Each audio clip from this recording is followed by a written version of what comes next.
இந்த நாளிலும் நாம் போன ஞாயிற்றுக்கிழமை தியானித்த அதே செய்தியின் தொடக்கத்தை, அதாவது தொடரை நாம் இன்றைக்கு கவனிக்க போகிறோம். எத்தனை பேருக்கு போன ஞாயிற்றுக்கிழமையின் செய்தியின் தலைப்பு ஞாபகத்துக்கு இருக்கிறது? தடைகளை உடைக்கும் விசுவாசம். தடைகளை உடைக்கும் விசுவாசம். இந்த தலைப்பில் இன்றைக்கு 2ஆம் பாகத்தை நாம் தியானிக்க போகிறோம். நம்முடைய பரிசுத்த வேதாகமத்தை திறந்து நம்முடைய திறவுகோல் வசனத்தை நாம் வாசிப்போம். பரிசுத்த வேதாகமத்தை திறந்து எபிரேயர் நிருபம் 11ஆம் அதிகாரம், எபிரேயர் நிருபம் 11ஆம் அதிகாரம் 30வது வசனத்தை நாம் கவனிப்போம். ஒவ்வொருவரும் பரிசுத்த வேதாகமத்தை திருப்பிக் கொள்ளுங்கள். ஒவ்வொருவரும் அவர்களுடைய பரிசுத்த வேதாகமத்தில் நீங்கள் இதை பார்த்து வாசிக்க வேண்டும். எபிரேயர் நிருபம் 11ஆம் அதிகாரம் 30வது வசனத்தை நாம் வாசிக்க கேட்போம். விசுவாசத்தினாலே எரிகோ பட்டணத்தின் மதில்கள் 7 நாள் சுற்றி வரப்பட்டு விழுந்தது. 7 நாள் சுற்றி வரப்பட்டு விழுந்தது. நம்ம எல்லாரும் சேர்ந்து வாசிக்கலாமா? விசுவாசத்தினாலே எரிகோ பட்டணத்தின் மதில்கள் 7 நாள் சுற்றி வரப்பட்டு விழுந்தது. இந்த புதிய ஏற்பாட்டு வசனத்துக்கு நாம் பழைய ஏற்பாட்டு புஸ்தகமாகிய யோசுவாவின் புஸ்தகம் 5ஆம் அதிகாரம் 6ஆம் அதிகாரத்திலிருந்து நாம் கவனித்து கொண்டு வருகிறோம். இந்த புதிய ஏற்பாட்டு வசனத்துக்கு நம்முடைய விளக்கத்துக்காக யோசுவா, பழைய ஏற்பாட்டில் உள்ள யோசுவாவின் புஸ்தகம் 5ஆம் அதிகாரம் 6ஆம் அதிகாரம், இந்த 2 அதிகாரங்களில் உள்ள சத்தியங்களை, பரிசுத்த வேதாகம கொள்கைகளை நாம் கவனித்து கொண்டு வருகிறோம். குறிப்பாக இந்த 2 அதிகாரத்தில், யோசுவா 5ஆம் அதிகாரம் 6ஆம் அதிகாரத்தில் பரிசுத்த ஆவியானவர் நம்முடைய தனிப்பட்ட எரிகோ மதிலை தகர்க்கத்தக்க 5 படிகளை பரிசுத்த ஆவியானவர் தெளிவாக வைத்திருக்கிறார். ஒவ்வொரு வாழ்க்கையிலும் தனிப்பட்ட எரிகோ மதில் உண்டு. நம்முடைய தனிப்பட்ட எரிகோ மதில் செவரை தகர்த்து போடும்படியாக பரிசுத்த ஆவியானவர் 5 படிகள் அல்லது 5 பரிசுத்த வேதாகம கொள்கைகளை தெளிவாக இந்த 2 அதிகாரங்களிலே நமக்கு பரிசுத்த ஆவியானவர் தந்திருக்கிறார். அதை தான் நாம் தியானித்துக் கொண்டிருக்கிறோம். எத்தனை பேருக்கு நான் போன ஞாயிற்றுக்கிழமை சொன்ன அந்த குறிப்புகள் ஞாபகத்தில் இருக்கிறது? முதலாவது குறிப்பு என்ன? விசுவாசத்தின் ஆராதனை. 2வது விசுவாசத்தின் கிரியை. 3வது விசுவாசத்தின் காத்திருப்பு. 4வது விசுவாசத்தின் வார்த்தை. 5வது விசுவாசத்தின் அற்புதம். தொடர்ந்து பரிசுத்த ஆவியானவர் நம்மோடு கூட பேசுவாராக. போன ஞாயிற்றுக்கிழமை காலையிலே முதல் 2 குறிப்புகளை நாம் கவனித்தோம். விசுவாசத்தின் ஆராதனை, விசுவாசத்தின் கிரியை. ஆமென். ஒருவேளை நீங்கள் போன ஞாயிற்றுக்கிழமை எங்களோடு கூட இல்லாத பட்சத்திலே நீங்கள் நம்முடைய ஏசிய பெரம்பூர் மினிஸ்ட்ரிஸ் யூடியூப் சேனலில் போய் பார்த்தீங்கன்னா அந்த செய்தி இருக்கும். நீங்கள் அதை மறுபடியும் கேட்கும்படியாக நான் அன்பாய் கேட்கிறேன். நீங்கள் அந்த செய்தியை கேட்காம இன்றைக்கு செய்தியை நீங்கள் கேட்கும்போது அது தொடர்ச்சி சரியாக வராது. ஆகவே ஒருவேளை போன ஞாயிற்றுக்கிழமை நீங்கள் வராத இருப்பீர்கள் என்றால் அந்த யூடியூப் சேனல், ஏசிய பெரம்பூர் மினிஸ்ட்ரிஸ் யூடியூப் சேனலில் போயிட்டு அந்த செய்தியை நீங்கள் எவ்வளோ சீக்கிரம் கேட்க முடியுமோ கேட்டுவிட வேண்டும். நம்முடைய ஒவ்வொரு வாழ்க்கையிலும் ஒரு தனிப்பட்ட எரிகோ மதில் செவர் இருக்கிறது. நீங்கள் விரும்பினாலும் சரி, விரும்பாவிட்டாலும், அதை உணர்ந்தாலும் உணராவிட்டாலும், எல்லாருடைய வாழ்க்கையிலும் தகர்க்கப்பட வேண்டிய எரிகோ மதில்கள் இருக்கத்தான் செய்கிறது.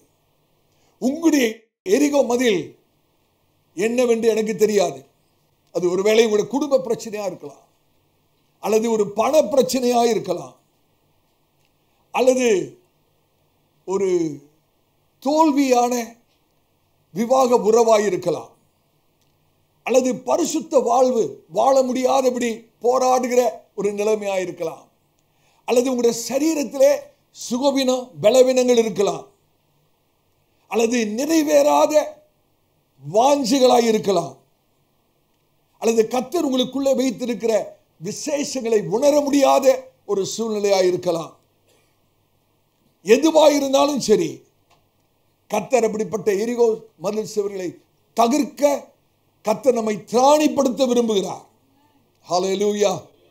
உண்மை என்னவென்றால் இந்த உலகத்தில் வாழ்கிற ஒருவரும் பிரச்சனை இல்லாத ஒருவருமே இல்லை. உங்களுக்கும் பிரச்சனைகள் இருக்கிறது, எனக்கும் பிரச்சனைகள் இருக்கிறது. ஒருவேளை சத்துருவாகிய பிசாசு உங்களுடைய தனிப்பட்ட வாழ்க்கைக்கு விரோதமாக, குடும்பத்துக்கு விரோதமாக, உங்களுடைய பிள்ளைகளுக்கு விரோதமாக பலவிதமான போராட்டங்களை கொண்டு வந்து உங்களுக்கும் ஆண்டவர் உங்கள் வாழ்க்கையில் வைத்திருக்கிற திட்டத்துக்கு நடுவே ஒரு தடையாக உங்களுடைய தனிப்பட்ட எரிகோ மதில் சுவர் நின்று கொண்டிருக்கலாம். எதுவாயிருந்தாலும் இன்றைக்கான செய்தியிலே கர்த்தர் நம்மோடு கூட தனிப்பட்ட ரீதியிலே பேச விரும்புகிறார். உங்களுடைய தடைகளை எப்படி தருணங்களாக மாற்றுகிறது. ஆமென். அதுதான் இந்த நாளின் செய்தியின் தலைப்பு. ஆமென். செய்தியின் தலைப்பு என்னது? தடைகளை உடைக்கும் விசுவாசம். அப்ப தடைகளை உடைக்கணும்னா அதுக்கு திறவுகோலே நம்முடைய விசுவாசம் தான். நீங்க ஒரு சொல்லலாம், பாஸ்டர் எனக்கு தான் நிறைய விசுவாசம் இருக்குது. விசுவாசம் இருக்குது, அப்ப கூட தடைகள் உடையிலையே. அப்ப விசுவாசம் இருக்கிற விசுவாசம் சரிதானா? சிந்திக்க வேண்டிய காரியம். அப்படிதானே?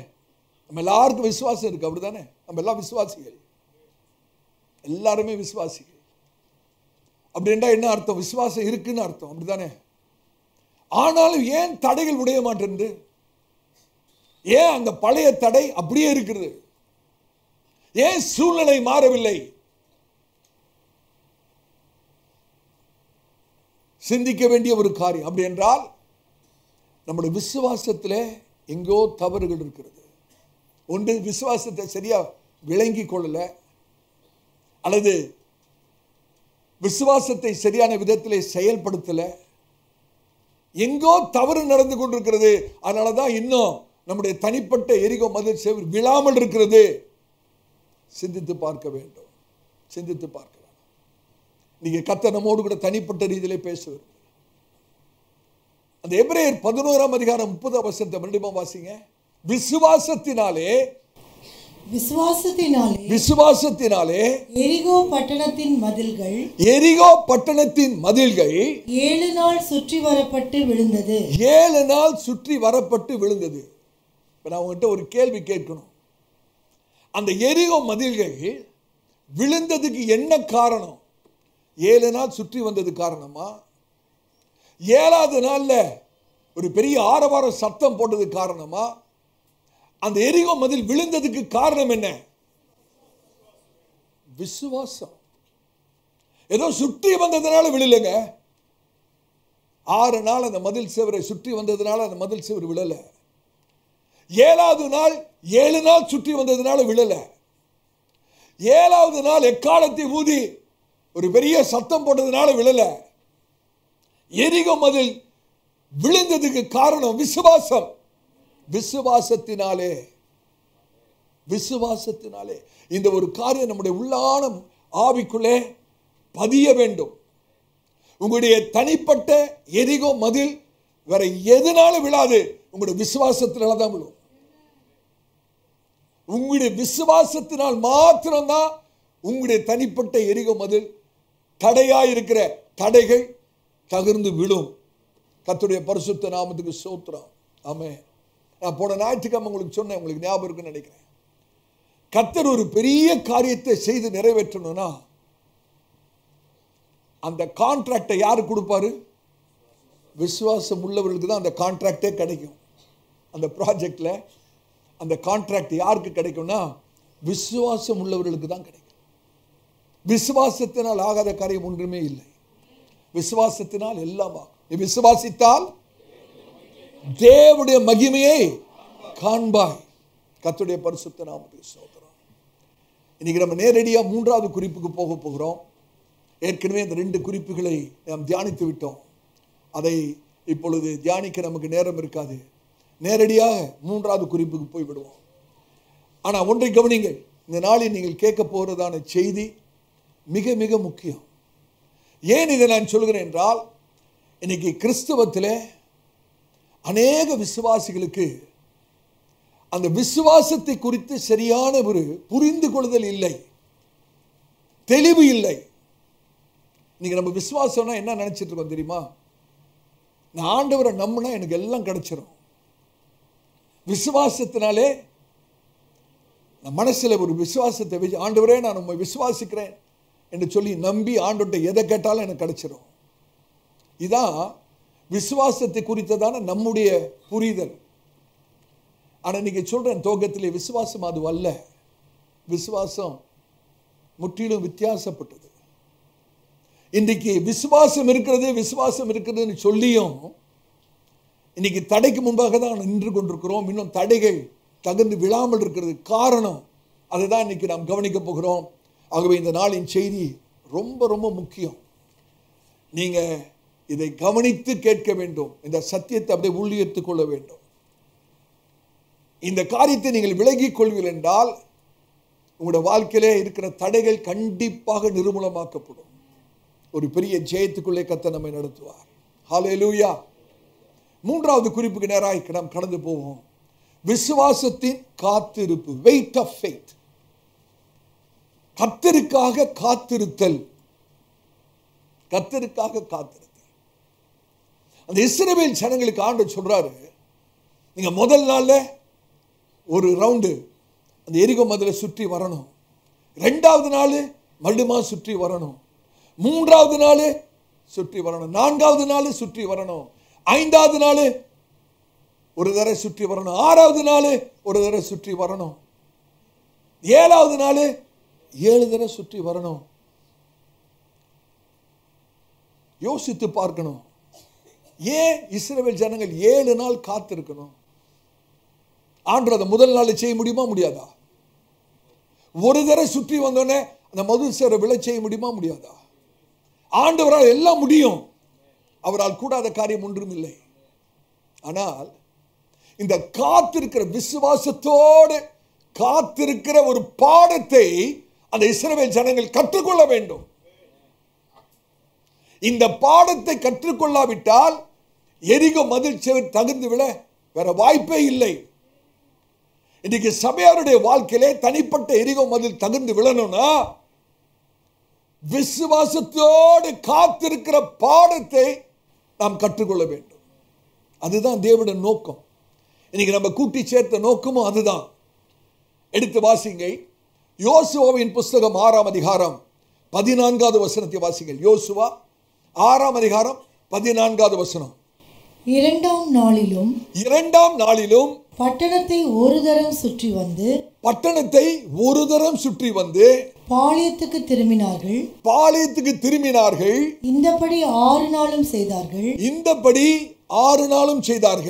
7ஆம் நாளில் அதிகாலமே கிழக்கு வெளுக்கும் போது எழுந்திருந்து அந்த பிரகாரமே, அந்த 6 நாள் செய்த பிரகாரமே பட்டணத்தை 7 தரம் சுற்றி வந்தார்கள். அன்றைய தினத்தில் மாத்திரம் பட்டணத்தை 7 தரம் சுற்றி வந்தார்கள். ஆவியானவர் ஒரு காரியத்தை எழுதியிருக்கிறார் என்றால் சும்மா ஒரு நோக்கம் இல்லாமல் ஒரு வார்த்தையும் இல்லை. குறிப்பா எபிரேய வேதாகமத்தில் ஒவ்வொரு எழுத்துக்கும் ஒரு தெய்வீக நோக்கம் இருக்கிறது. ஆமே. 6 நாளும் ஒவ்வொரு தரையும் அந்த மதிலை சுற்றி வந்தார்கள். 7ஆம் தர அந்த 6 நாட்கள் சுற்றி வந்தது போலவே 7ஆம் நாளிலே 7 விசை அந்த மதிலை சுற்றி வந்தார்கள். இப்ப நான் கற்பனை பண்ணி பார்க்கிறேன். அந்த சுற்றி வந்த இஸ்ரவேல் பாளையத்துக்குள்ளே, அந்த இஸ்ரவேல் ஜனத்துக்குள்ளே ஒருவர் கண்டிப்பா சொல்லியிருப்பார். என்ன தெரியுமா? பொறுப்பா சும்மா சுத்தி வந்துகிட்டே இருக்கிறீங்க. சுற்றி வந்து என்னத்த கண்ட நீ சொல்லியிருப்பாரா? சொல்லியிருக்க மாட்டாரா? நம்மளா இருந்தா அத்தனை பேரும் சொல்லியிருப்போம். அங்க எத்தனை பேர் அப்படி சொன்னாங்கன்னு தெரியல. மற்றவங்களை பார்த்து சொல்லியிருப்பார் ஒருத்தர், ஏன்பா சும்மா சுத்திக்கிட்டே இருக்கிறிய, என்னத்த கண்ட, என்ன நடந்தது உனக்கு? என்ன நடந்தது? முதல் விஷயம் சுற்றி வந்தோம், ஏதாவது நடந்துச்சா? 2வது நாள் சுற்றி வந்தோம், ஏதாவது நடந்துச்சா? 3ஆம் நாள் சுற்றி வந்த, ஏதாவது நடந்துச்சா?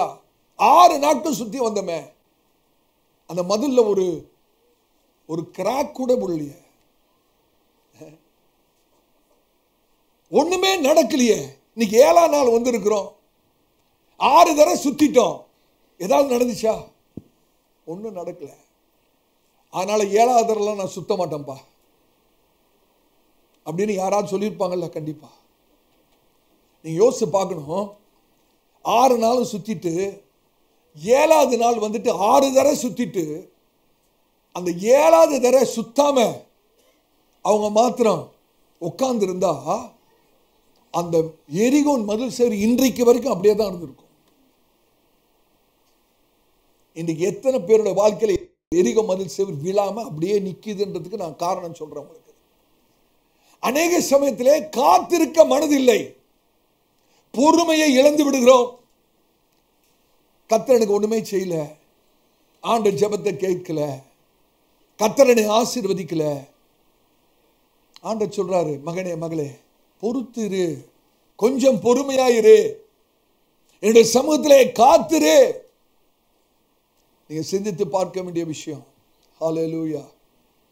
கர்த்தர் என்ன பாடத்தை கற்றுக் கொடுத்து கொண்டிருக்கிறார்? கர்த்தர் பொறுமையை இஸ்ரவேல் ஜனங்களுக்கு கற்றுக் கொடுத்து கொண்டிருக்கிறார். கர்த்தருக்காய் காத்திருக்கிற ஒரு பாடத்தை கற்றுக் கொடுத்து கொண்டிருக்கிறார்.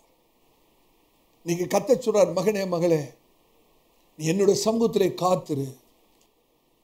காத்திருக்கிற நேரம் ஒரு நாளும் வீணாய் போகிற நேரம் அல்ல. Waiting period is not a wasting period. ஒருவேளை நீங்க நினைக்கலாம், ரொம்ப நாள் காத்திருக்கிறேன், ஒண்ணுமே நடக்கல, ஒரு காரியத்துக்காக அநேக மாதங்கள் வருஷங்களாய் காத்து கொண்டிருக்கிறேன், இன்னும் நடக்கலையே. விட்டுறலாமா? விசுவாசத்தை விட்டுறலாமா? ஜெபிக்கிறத விட்டுறலாமா? ஆண்டவர் அதை கேட்கறத விட்டுருவோமா? விசுவாசத்தின் செயல்முறையை விட்டு விடுவோமா? இல்ல சகோதரே, நீ கர்த்தர் சொல்றார், விட்டுறாதீங்க. விசுவாசத்தை தளர விடாதீர்கள். உங்களுடைய விசுவாசத்தை சத்துருவாகிய பிசாசு களவாட விட்டு விட வேண்டாம். ஹல்லேலூயா. இஸ்ரவேல் ஜனங்களை யோசிச்சு பாருங்க, எவ்வளவு கஷ்டமா இருந்திருக்குங்க. ஒண்ணுமே நடக்கல, 6 நாள் ஒண்ணுமே நடக்கல, 7வது நாள் 6 தடவை சுத்தி வந்து ஒண்ணு நடக்கல. நீங்க எத்தனை பேர் இந்த ஒரு வேதனையோடு கூட கர்த்தருடைய சமூகத்தில் உட்கார்ந்து, எவ்வளவோ ஜெபம் பாஸ்டர், என்னோட பிள்ளைகளை ஆசீர்வதிக்கணும்னு எவ்வளவோ ஜெபம், இந்த சூழ்நிலை மாறணும்னு எத்தனையோ நாள் உபவாசம், இந்த பிரச்சனை தீரணும்னு எவ்வளவோ ஜெபம், ஆண்டவரிடத்தில் எவ்வளவோ விண்ணப்பம் பண்ணியாச்சு, ஒண்ணுமே நடக்கல, ஒண்ணுமே நடக்கல. நீங்க கர்த்தர் உங்களிடத்துல தான் பேசுறேன், கர்த்தர் உங்களிடத்துல தான் பேசுறேன். நான் அடிக்கடியா யோசித்து பார்ப்பது உண்டு. 1990ஆம் ஆண்டுகளிலே நாங்க ஒரிசால இருந்த நாட்கள்ல, புவனேஸ்வர்ல இருந்த நாட்கள்ல அதிகமான ஊழியம், ஒவ்வொரு நாளும் ஊழியம். ஆபீஸ் போயிட்டு வந்து பிரீஃப் கேஸை வச்சுட்டு உடனே 2 பேரும் ஊழியத்துக்காக ஓடும். அங்கங்க கூட்டங்கள் ஆயத்தப்படுத்தி இருப்பாங்க. ஒவ்வொரு நாள் ஊழியம். எங்களுடைய குடும்ப காரியத்துக்கே நேரம் இருக்காது, நேரம் இல்லாத அளவுக்கு ஊழியம். அதற்கு பிறகு கர்த்தர் எங்களை கல்கட்டாவுக்கு கொண்டு போனார். கல்கட்டாவுக்கு போன பிறகு ஒரு ஊழியமும் இல்லை. யார் யார் எங்களை ஊழியத்துக்கு கூப்பிட்டாங்களோ அவங்க எல்லாம் எங்களை கூப்பிடுறதை அப்படியே நிப்பாட்டிட்டாங்க.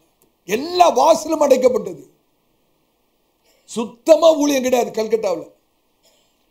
எத்தனையோ நாட்கள் நானும் மனைவியும் எங்க வீட்டில் அப்படியே சும்மா வைத்திருந்த அந்த புல்பிட் ஒன்று, புவனேஸ்வரில் யூஸ் பண்ண பிரசங்க பீடம் ஒன்று அப்படியே சும்மா ஒரு மூலையில் எங்கள் வீட்டில் கிடக்கும். அதை பார்த்து பார்த்து அழுது இருக்கிறோம், கண்ணீர் வடித்து இருக்கிறோம். ஆண்டவரை சொல்லி, என்ன ஆண்டவரே, புவனேஸ்வரில் இந்த புல்பிட்டை வைத்து எவ்வளோ பிரசங்கம் பண்ணியிருக்கிறோம், எவ்வளோ ஊழியம் செய்திருக்கிறோம். இப்போ இந்த பலிபீடம், இந்த பிரசங்க பீடம் சும்மா ஒரு மூலையில் கிடக்கிறது, ஊழியமே இல்லையே. ஊழியம் செய்துட்டு ஊழியம் செய்யாமல் இருக்கிறது பெரிய வேதனை, பயங்கர வேதனை, பயங்கர துக்கம். வசதிகள்லாம் இருந்தது, ஒரு குறைவு இல்லை, ஆனால் ஊழியம் இல்லை. ஒரு நாள் எனக்கு ஞாபகம் இருக்கு, நானும் மனைவியும் உபவாசம் பண்ணி ஜெபிக்கிறோம். ஆண்டவரே, என்ன தவறு இருக்கிறது என்பதை எங்களுக்கு காண்பீங்க. புவனேஸ்வரில் அவ்வளோ ஊழியம் செய்தோமே, எங்கள் கல்கட்டாவில் ஊழியமே இல்லையே. நீர் ஏன் வாசலை அடைத்திருக்கிறீர்? எங்களுடைய குறைகள் என்ன, தப்பிதங்கள் என்ன, நீங்க எங்களுக்கு காண்பிங்க ஆண்டவரேன்னு சொல்லி உபவாசம் பண்ணி ஜெபிக்கும் போது ஆண்டவர் தெளிவா ஒரு காரியத்தை பேசினார். அண்டையிலிருந்து என்னோட மனப்போக்கு முற்றிலும் மாறினது. ஆண்டவர் சொன்ன காரியம் தெரியுமா? புவனேஸ்வர்ல நான் அதை உங்களுக்கு ட்ரைனிங் பீரியடாக நான் கொடுத்திருந்தேன். புவனேஸ்வர்ல நான் உங்களை வைத்த நாட்கள் பயிற்சியின் நாட்கள். இப்ப இந்த கல்கட்டால நான் உங்களை கொண்டு வந்த நோக்கம் என்ன தெரியுமா? காத்திருக்க வேண்டிய நாட்கள். என்னுடைய சமூகத்திலே நீங்கள் காத்திருக்க வேண்டிய நாட்கள் இது அப்படின்னு சொல்லிட்டு ஆண்டு இன்னொன்று சொன்னாரு. சீக்கிரத்திலே ஒரு காலம் வருகிறது, உங்களுடைய குடும்பத்தை குறித்து நினைக்கவே உனக்கு நேரம் இல்லாத அளவுக்கு நான் உனக்கு ஊழியத்தை கொடுத்து செயல்படுத்துகிற ஒரு காலம் இருக்கிறது. கர்த்தர் திட்டவட்டமா பேசினார். இந்த 3 காலங்கள் ஒவ்வொருடைய வாழ்க்கையிலே தவிர்க்க முடியாதது. பயிற்சியின் நாட்கள், காத்திருப்பின் நாட்கள், செயல்படுகிற நாட்கள். ஆமென். கர்த்தர் நம்மை பயன்படுத்துவதற்கு முன்பாக, கர்த்தர் ஒரு காரியத்தை செய்வதற்கு முன்பாக கர்த்தர் நம்மை பயிற்சிவிக்க விரும்புகிறார். அதற்கு பிறகு காத்திருக்கிற ஒரு நேரம் இருக்கிறது. அந்த நேரத்தை யாரும் தவிர்க்க முடியாது. அதுல தான் ரகசியமே இருக்கிறது. அந்த காத்திருக்கிற நேரத்துக்கு பிறகுதான் செயல்படுகிற ஒரு நேரம் இருக்கிறது. இஸ்ரவேல் ஜனங்களை யோசிச்சு பாருங்க. மௌனமா இருந்து கீழ்ப்படிந்து கர்த்தருக்காக காத்திருக்கணும். அந்த 7 நாட்களும் வேற ஒன்னும் இஸ்ரவேல் பாளையத்தில் நடக்கலங்க. ஒரு தடவை வரணும், அந்த மதில் சுவரை சுற்றணும், திருப்பி பாளையத்துக்கு போயிடணும். பேசவே கூடாது. மௌனமாய் கர்த்தருக்கு கீழ்ப்படிந்து கர்த்தருடைய சமூகத்திலே காத்திருக்க வேண்டும். அவ்வளவுதான். வேற ஒன்னையும் நீங்க செய்ய வேணான்னு கர்த்தர் சொல்றார். நீ யார் இடத்துல கர்த்தர் பேசுறான்னு தெரியல. கர்த்தர் சொல்றார், மகனே மகளே, உங்களுடைய தனிப்பட்ட எரிகோ மதில் தவிர்க்கப்பட வேண்டுமா? மௌனமா இருந்து கர்த்தருக்கு கீழ்ப்படிந்து கர்த்தருடைய சமூகத்திலே காத்திருங்க. நடக்க வேண்டியது சரியா நடக்கும். குறித்த வேளையில எல்லாம் நடக்கும். சோர்ந்து போக வேண்டிய அவசியம் இல்லை. நான் ஒரு வசனத்தை உங்களுக்கு காண்பிக்கிறேன். பரிசுத்த வேதாகமத்தை ஏசாயா தீர்க்கதரிசன புஸ்தகம் 28ஆம் அதிகாரத்துக்கு திருப்பிக் கொள்ளுங்கள். ஏசாயா 28ஆம் அதிகாரம் 16வது வசனத்தை நாம் வாசிப்போம். ஏசாயா 28ஆம் அதிகாரம் 16வது வசனம். ஒவ்வொருவரும் பரிசுத்த வேதாகமத்தை திருப்பி உங்களுடைய வேதாகமத்திலே நீங்கள் உங்களுடைய சொந்த கண்களாலே காண வேண்டும். ஏசாயா 28ஆம் அதிகாரம் 16வது வசனத்தை நாம் வாசிக்க கேட்கலாம். ஆதலால் கர்த்தராகிய ஆண்டவர் உரைக்கிறதாவது, இதோ அஸ்திபாரமாக ஒரு கல்லை நான் சீயோனிலே வைக்கிறேன். அது பரீட்சிக்கப்பட்டதும் விலையேற பெற்றதும் திட அஸ்திபாரம் உள்ளதுமான மூளைக்கல்லாய் இருக்கும். விசுவாசிக்கிறவன் பதறான். அதை அண்டர்லைன் பண்ணுங்க. விசுவாசிக்கிறவன் பதறான். சூழ்நிலை எவ்வளவு தாறுமாறாய் போனாலும் உண்மையான வேதாகம விசுவாசம் இருக்கிற மனுஷி ஒரு நாளும் பதற மாட்டான். இங்கிலீஷ் பைபிள் ரொம்ப அழகா இருக்கிறது. He that believeth shall not make haste. அவசரப்பட மாட்டான். விசுவாசம் இருக்கிறவர்கள், விசுவாசிக்கிறவன் பதறான் என்றால் அவசரப்பட்டு காரியங்களை செய்ய மாட்டான். இன்னைக்கு ஒரு சூழ்நிலையில அவசரப்பட்டு காரியங்களை செய்கிறோம் பாருங்க, அதுதான் நம்மளுக்கு பாதகமாக முடிந்து விடுகிறது. நீங்க சிந்தித்து பார்க்கணும். அந்த வசனத்தை மறுபடியும் வாசிங்க. ஆதலால் கர்த்தராகிய ஆண்டவர் உரைக்கிறதாவது இதோ அஸ்திபாரமாக ஒரு கல்லை நான் சீயோனிலே வைக்கிறேன் அது பரீட்சிக்கப்பட்டதும் விலையேற பெற்றதும் திட அஸ்திபாரம் உள்ளதுமான மூளைக்கல்லாய் இருக்கும் விசுவாசிக்கிறவன் பதறான். ஆண்டவர் இந்த வசனத்தை சொல்லும்போது சொல்றார் பாருங்க, இதோ அப்படின்னா பாருங்கன்னு அர்த்தம். God is drawing our attention. இத பார்ப்பா, நீ அங்க பார்க்காத, இங்க பார். நான் காண்பிக்கிறத பார். நான் ஒரு காரியத்தை காண்பிக்கிறேன், அதை பார். திசை திருப்பப்படாதே. அஸ்திபாரமாக ஒரு கல்லை நான் சீயோனிலே வைக்கிறேன். அந்த கல் யாரு? கர்த்தராகிய இயேசு கிறிஸ்து. ஆமென். கர்த்தராகிய இயேசு கிறிஸ்து. கட்டிடம் கட்டுகிறவர்கள் ஆகாதென்று தள்ளின கல்லை தலைக்கு மூலக்கல்லாக, அந்த கல்லு தான் ஆண்டவரே இயேசு.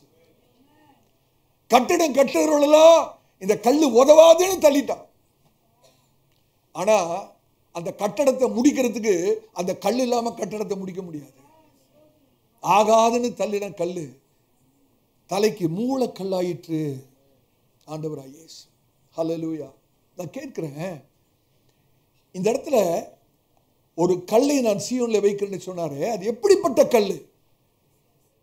சாதாரண கல்லு, தள்ளப்பட்ட கல்லு, ஒதுக்கப்பட்ட கல்லு, வேண்டாம் என்று நிராகரிக்கப்பட்ட கல்லு. அந்த சாதாரண கல்லு இப்ப வேற கல்லா மாறிடுச்சு. அதை வாசிக்காத. ஒரு கல்லை நான் சீயோன்ல வைக்கிறேன், ஒரு சாதாரண கல்லு தான். அந்த கல்லு இப்ப என்ன கல்லா ஆயிடுச்சு? எப்படிப்பட்ட கல்லா ஆயிடுச்சு? பரீட்சிக்கப்பட்ட கல்லாக, விலையேற பெற்ற கல்லாக, திட அஸ்திபாரம் உள்ள மூளை கல்லாக. 3 காரியத்தை சொல்றார் பாருங்க. ஒரு சாதாரண கல்லு தான் சீயோன்ல வைக்கப்பட்டது, ஒரு சாதாரண கல்லு. ஆனா அந்த சாதாரண கல்லு எப்படியா மாறுதுன்னு கேட்டீங்கன்னா, பரீட்சிக்கப்பட்ட கல்லாக, விலையேற பெற்ற கல்லாக, அஸ்திபாரம் உள்ளதுமான மூளை கல்லாக மாறுகிறது. கவனிக்கிறீங்களா? அப்போ ஒரு சாதாரண கல்லு பரீட்சிக்கப்பட்ட கல்லா, விலையேற பெற்ற கல்லா, அஸ்திபாரம் உள்ளதுமான மூளைக்கல்லா மாறணும்னா அந்த கல் ஒரு செயல்முறைக்குள்ளாக போக வேண்டும். ஒரு செயல்முறைக்குள்ளாக போகணும். எத்தனை பேருக்கு விளங்குது? ஒரு சாதாரண கல்லு தான். ஆனா பரீட்சிக்கப்பட்டது விலையேற பெற்ற கல்ல மாறணும்னா ஒரு செயல்முறை தேவை. அந்த செயல்முறைக்கு நேரம் வேணும். அந்த செயல்முறை முடிவதற்கு பொறுமை வேணும். அந்த செயல்முறை பூர்ணமாய் முடிவதற்கு காத்திருப்பு வேண்டும். காத்திருப்பு வேண்டும். நான் தாழ்மையா சொல்றேன், உங்களுடைய சாதாரணமான ஒரு வாழ்க்கை அசாதாரணமான ஒரு வாழ்க்கையா மாறணும்னா கர்த்தருடைய சமூகத்தில் காத்திருக்கணும். தவிர்க்க முடியாது. ஒரு சாதாரண வாழ்க்கை தான். என்னோட வாழ்க்கையெல்லாம் ரொம்ப சாதாரணமான வாழ்க்கை. அநேகரால் அலட்சியப்படுத்தப்பட்ட ஒரு வாழ்க்கை தான் என்னோட வாழ்க்கை. நான் படிச்சு முடிச்சுட்டு வேலை இல்லாத நாட்கள்ல போய் பிரசங்கம் பண்ணுவேன். எனக்கு அநேக கூட்டங்களுக்கு பிரசங்கம் பண்ணும்படியாக அழைப்பு வரும். நான் போய் பிரசங்கம் பண்ணுவேன். படிச்சு முடிச்சுட்டு வேலை இல்லை, நிறைய இடத்துல பிரசங்கம் பண்ண கூப்பிடுவாங்க. அங்கே போய் பிரசங்கத்தை முடிச்சுட்டு பிறகு சில பேர் வந்து என்னை முன்னால் வந்து பார்ப்பாங்க. பிரதர், இன்னைக்கு கர்த்தர் என்னோடு பேசினாரு, ரொம்ப ஆசீர்வாதமாக இருந்துச்சு அப்படியெல்லாம் சொல்லிட்டு ஒரு கேள்வி கேட்பாங்க பாருங்க, உள்ளமே உடைஞ்சிரும். எங்க பிரதர் வேலை செய்றீங்க? அவ்வளோதான், ஆஃப் ஆயிரும். வேலை இல்லைப்பா. எத்தனை பேர்கிட்ட சொல்லியிருப்பேன் தெரியுமா? இல்லை பிரதர், எனக்கு இன்னும் வேலை கிடைக்கல. தேடிட்டு இருக்கிறேன். உண்மை தானே சொல்லணும், சும்மா போய் சொல்ல முடியுமா? வீட்டுக்கு வந்து கர்த்தருடைய சமூகத்தில் தாரை தாரையா கண்ணீர் வடி. ஆண்டவரே, நீங்க என்ன பயன்படுத்துறீங்க, அநேகர் ஆசீர்வதிக்கப்படுறாங்க. என்னோட வாழ்க்கையில் ஆசீர்வாதம் இல்லை, என்னோட வாழ்க்கையில் ஆசீர்வாதம் இல்லை ஆண்டவரே. எனக்கு ஒரு நல்ல வேலை இல்லை ஆண்டவரே. கேட்கிறவங்களுக்கு நான் என்ன பதில் சொல்ல முடியும்? பொய் சொல்ல முடியுமா? எத்தனையோ சமயத்திலே கண்ணீர் வடித்த நாட்கள் உண்டு. ஆனா கர்த்தர் எனக்கு கற்றுக் கொடுத்த ஒரு பாடம் தெரியுமா? மகனே, இன்னைக்கு நீ உதாசீனப்படுத்தப்படலாம், ஜனங்கள் உன்னை அலட்சியப்படுத்தலாம், வேலை இல்லைன்னு சொல்லலாம். ஆனால் உன்னை குறித்த எனக்கு ஒரு பெரிய நோக்கம் இருக்கிறது. நீ என்னோட சமூகத்திலே காத்திரு. கர்த்தர் எனக்கு கொடுத்த வார்த்தை அதுதான். நீ வேற ஒன்றும் செய்ய வேண்டாம். நீ என்னோட சமூகத்திலே மௌனமா இருந்து கீழ்ப்படிந்து என்னோட சமூகத்திலே காத்திரு. ஏற்ற வேளையிலே நான் உன்னை உயர்த்துவேன், ஏற்ற வேளையிலே நான் உன்னை உயர்த்துவேன். கர்த்தர் சொன்னது போலவே செய்தார். அந்த நாட்கள்ல என்னுடைய ரொம்ப சின்ன ஒரு ரூம் எனக்காக தனியாக கொடுத்துருந்தாங்க என்னோட பெற்றோர்கள். அதுக்கு நான் நன்றி சொல்லணும். ஒரு சின்ன ரூம், அதில் 12 மணிக்கு நான் முட்டி போட்டேன்னா 2:30-3 வரைக்கும் முட்டியில் இருந்து செபித்து கொண்டே இருப்பேன். காரணம், கர்த்தர் எனக்கு சொன்ன ஒரே ஒரு காரியம் தான், நீ எனக்கு காத்திரு, என்னோட சமூகத்திலே காத்திரு. நான் கர்த்தருடைய சமூகத்தில் காத்திருக்க அந்த நாட்களே கர்த்தர் எனக்கு கற்றுக் கொடுத்தார். இன்றைக்கு வரைக்கும் எனக்கு அது ரொம்ப பிரயோஜனமாக இருக்கிறது. நான் காத்திருக்க கர்த்தர் செயல்பட ஆரம்பித்தார். அற்புதமாக எதிர்பாராத ரீதியில் மத்திய அரசாங்கத்தில் கிளாஸ் 1 கெசட் ஆஃபீஸர் போஸ்டில் கர்த்தர் கொண்டு போய் நான் உட்கார வைத்தார். அந்த பதவி எனக்கு கிடைத்தது நான் படித்த படிப்புக்கு இல்லைங்க, அனுபவம் ஒன்றும் கிடையாது, படிச்சதுக்கு ஏற்ற வேலை கிடையாது, காத்திருந்ததுக்கு ஏற்ற வேலை. கர்த்தருடைய பரிசுத்த நாமத்துக்கு ஸ்தோத்திரம். ஒருவேளை உங்களோட வாழ்க்கையில ஆசீர்வாதம் இல்லை, இன்னும் தடைகள் உடையல அப்படின்னு நீங்க நினைத்திருப்பீர்கள் என்றால், கர்த்தர் இன்னைக்கு உங்களிடத்திலே தனிப்பட்ட ரீதியில் பேச, மகனே மகளே, நீ மௌனமா இருந்து எனக்கு கீழ்ப்படிந்து என்னோட சமூகத்திலே காத்திருந்து பார். நான் உன்னை ஆசீர்வதிக்கிற விதம் வித்தியாசமாக இருக்கும். ஹல்லேலூயா. விசுவாசிக்கிறவன் பதறான். சூழ்நிலை எப்படி வேணாலும் போகட்டுங்க, நாம் விசுவாசிக்கிறவர் இன்னார் என்று அறிந்திருக்கிறோம். எத்தனை பேருக்கு தெரியும்? நீங்க விசுவாசிக்கிறவர் யார் என்று எத்தனை பேருக்கு தெரியும்? அவர் உண்மை உள்ளவர், வாக்கு மாறாதவர், சொன்னதை செய்கிறவர். ஹல்லேலூயா. கர்த்தருடைய பரிசுத்த நாமத்துக்கு ஸ்தோத்திரம். அந்த திட அஸ்திபாரமாகி ஆண்டவராகிய இயேசுவின் மீது உங்களுடைய விசுவாசத்தை நீங்கள் ஒரு நங்கூரத்தை போல பாய்க்க வேண்டும். ஆமென். அந்த நீங்க ஏசாயா புத்தகத்தை திறந்து வச்சிருக்கீங்க, அப்படிதானே? நீங்க திறந்து வச்சிருக்கும் போது இன்னொரு வசனத்தை காண்பிக்கிறேன், வாசிங்க. ஏசாயா 30ஆம் அதிகாரம் 18வது வசனம் வாசிங்க. ஏசாயா 30ஆம் அதிகாரம் 18வது வசனம். ஆனாலும் உங்களுக்கு இறங்கும்படி, நல்ல கவனிக்கணும், இந்த வசனம் ரொம்ப ஆழமான ஒரு வசனம். ஆனாலும் உங்களுக்கு இறங்கும்படி கர்த்தர் காத்திருப்பார். யாரு? எவ்வளவு பெரியவருங்க, அண்ட சராசரங்களை படைச்சவர், உங்களை என்னை சிருஷ்டித்தவர், நமக்கு இறங்கும்படியாக கர்த்தர் காத்திருக்கிறாராம். நமக்கு காத்திருக்கிறது கஷ்டம். உங்களுக்கு இறங்கும்படி, அந்த வசனத்தை மட்டும் வாசிங்க. ஆனாலும் உங்களுக்கு இறங்கும்படி, ஆனாலும் உங்களுக்கு இறங்கும்படி கர்த்தர் காத்திருப்பார். கர்த்தர் காத்திருப்பார். உங்கள் மேல் மனதுருகும்படி, உங்கள் மேல் மனதுருகும்படி எழுந்திருப்பார். எழுந்திருப்பார். கர்த்தர் நீதி செய்கிற தேவன். கர்த்தர் நீதி செய்கிற தேவன். அவருக்கு காத்திருக்கிற அனைவரும், அவருக்கு காத்திருக்கிற அனைவரும் பாக்கியவான்கள். பாக்கியவான்கள். எத்தனை பேர் விசுவாசிக்கிறேன்? எத்தனை பேர் விசுவாசிக்கிறீங்க? ஆனாலும் உங்களுக்கு இறங்கும்படி கர்த்தர் காத்திருப்பார்.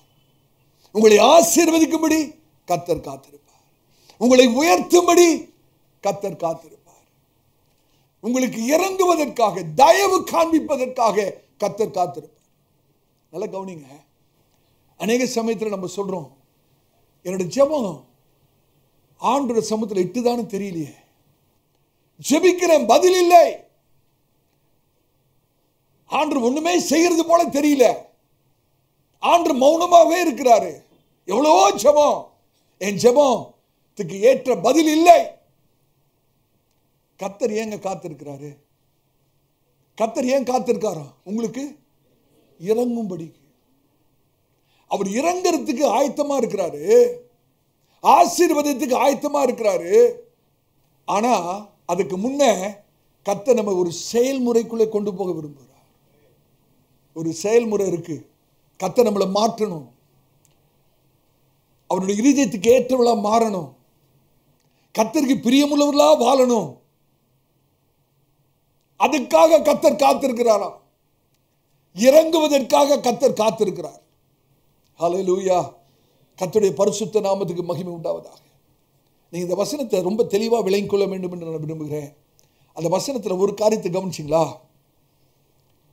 கர்த்தர் காத்திருப்பார், உங்கள் மேல் மனதுருகும்படி எழுந்திருப்பார். உங்களுக்காக இறங்க காத்திருக்கிறவர் சீக்கிரத்தில் எழுந்திருப்பார். அவர் எழும்பிட்டார்னா உங்களுடைய சத்துருக்கள் எல்லாம் சிதறடிக்கப்படுவார். ஹல்லேலூயா. கர்த்தர் காத்திருப்பார், உங்கள் மேல் மனது உருகும்படி உங்களுக்காய் எழுந்திருப்பார். எழுந்திருப்பார். ஆனா நம்ம செய்ய வேண்டிய என்ன தெரியுமா? காத்திருக்கணும். நமக்கு இறங்கும்படியாய் காத்திருக்கிறவருக்கு நம்ம காத்திருக்கணும். நமக்கு இறங்கும்படியாய் காத்திருக்கிறவரிடத்திலே நாம் காத்திருப்போமானால் அவர் நம்ம மனதுருகி நமக்காய் எழுந்திருப்பார். அந்த வசனத்துல ஒரு காரியத்தை நீங்க கவனிக்கணும். கர்த்தர் நீதி செய்கிற தேவன் இருக்கு. அந்த வசனம் கர்த்தர் நீதி செய்கிற தேவன் அப்படின்னா எபிரேயத்தில் என்ன அர்த்தம் தெரியுமா? எபிரேயத்தில் என்ன அர்த்தம் தெரியுமா? நல்லா கவனிங்க. கர்த்தர் நீதி செய்கிற தேவன் அதோட அர்த்தத்தை நான் உங்களுக்கு சொல்றேன். அவருக்கு தெரிகிறது, நமக்கு தெரியாதுன்னு அர்த்தம். கர்த்தர் நீதி செய்கிறார்னா என்ன அர்த்தம்? நீங்க சொல்லுங்க. கர்த்தர் நீதி செய்கிறார்னா என்ன அர்த்தம்? அவருக்கு தெரிகிறது, நமக்கு தெரியலன்னு அர்த்தம். நீங்க சிந்தித்து பார்க்கும்படியா நான் பேசிக் கொண்டிருக்கிறேன். ஹல்லேலூயா. He knows what we don't know. அவர் நீதி செய்வார்னா எல்லா சூழ்நிலையும் ஆராய்ந்து அலசி பார்த்து நீதி செய்கிற கர்த்தர். அநேக காரியங்கள் நம்மளுக்கு தெரியலங்க. என்ன நடக்குதுன்னே தெரியல. அப்படிதானே? என்ன நடக்குதுன்னே தெரியல. He knows things you don't know. I don't know. அநேக காரியங்கள் எனக்கு உங்களுக்கு தெரியல. ஆனா கர்த்தருக்கு தெரியும். கர்த்தருக்கு தெரியும். கற்பனை பண்ணி பாருங்க. இதை கற்பனை பண்ணி பாருங்க. சிந்திங்க, சிந்தித்து பாருங்க. ஒரு 5 வயசு உள்ள பிள்ளை ஒரு அன்பான தகப்பனிடத்துல, அப்பா எனக்கு ஒரு சைக்கிள் வாங்கி கொடுங்க, 2 சக்கர சைக்கிள் வாங்கி கொடுங்க. சைக்கிள் ரொம்ப நல்லது. ஆனா 5 வயசுல கிடையாது. சைக்கிள் நல்லது. ஆனா எப்ப நல்லது இல்லை? 5 வயசுல நல்லது இல்லை. அப்பாவுக்கு வாங்கி கொடுக்கணும் தான் இருக்கு. பிள்ளை கேட்டுருச்சு, எப்படியாவது வாங்கி கொடுக்கணும். சைக்கிள் ரொம்ப நல்லது. ஆனா 5 வயசுல இல்லை. இன்னும் வளரணும், பிள்ளை வளரணும். யோசிச்சு பாருங்க. அப்பா பிள்ளை கேட்டுச்சுன்னு அப்பா உடனே வாங்கி கொடுத்துருந்தா கை காலை உடைச்சிட்டு உட்காந்துருக்க வேண்டியதுதான். நம்ம கேட்கறதெல்லாம் ஆண்டவர் உடனே உடனே கொடுத்தாருன்னு வைங்க, கை கால் உடைஞ்சிரும். தலையாட்டுங்க. கர்த்தர் அன்பானவருங்க, இறங்கும்படி காத்திருப்பார். அவர் காத்திருக்கிறதுனால தான் நம்ம உயிர் பிழைச்சிருக்கிறோம். கேட்கறதெல்லாம் கொடுத்துட்டா இன்னைக்கு நம்ம இங்க இருப்பீங்களா? நீங்க ஆண்டவர் விட்டு எங்கேயோ போயிருப்போம். கேட்கறதெல்லாம் ஆண்டவர் நம்மளுக்கு கொடுத்துருந்தா இன்னைக்கு ஆண்டவர் விட்டு எங்கேயோ போயிருப்போம். இன்னைக்கு கர்த்தருடைய சமூகத்தில் இருக்க மாட்டோம். கர்த்தர் நமக்கு இறங்கும்படி காத்திருக்கிறாராம். ஹல்லேலூயா. கர்த்தருடைய பரிசுத்த நாமத்துக்கு ஸ்தோத்திரம். நீங்க சிந்தித்து பார்க்கணும்.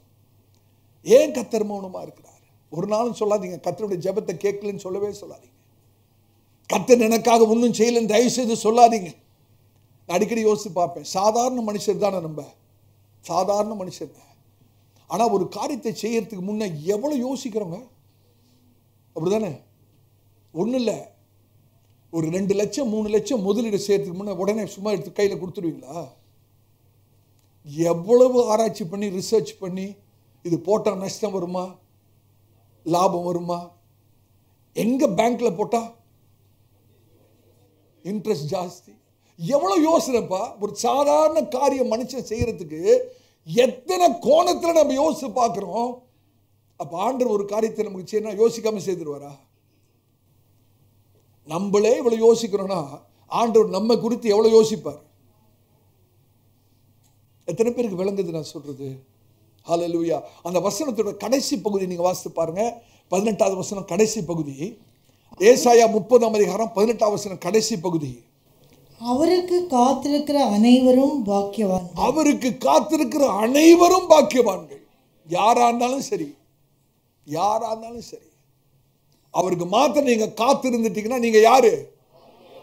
பாக்கியவான், பாக்கியவதி தான். என்ன பாக்கியம்? என்ன பாக்கியம்? 19ஆம் வசனத்துல வாசிங்க.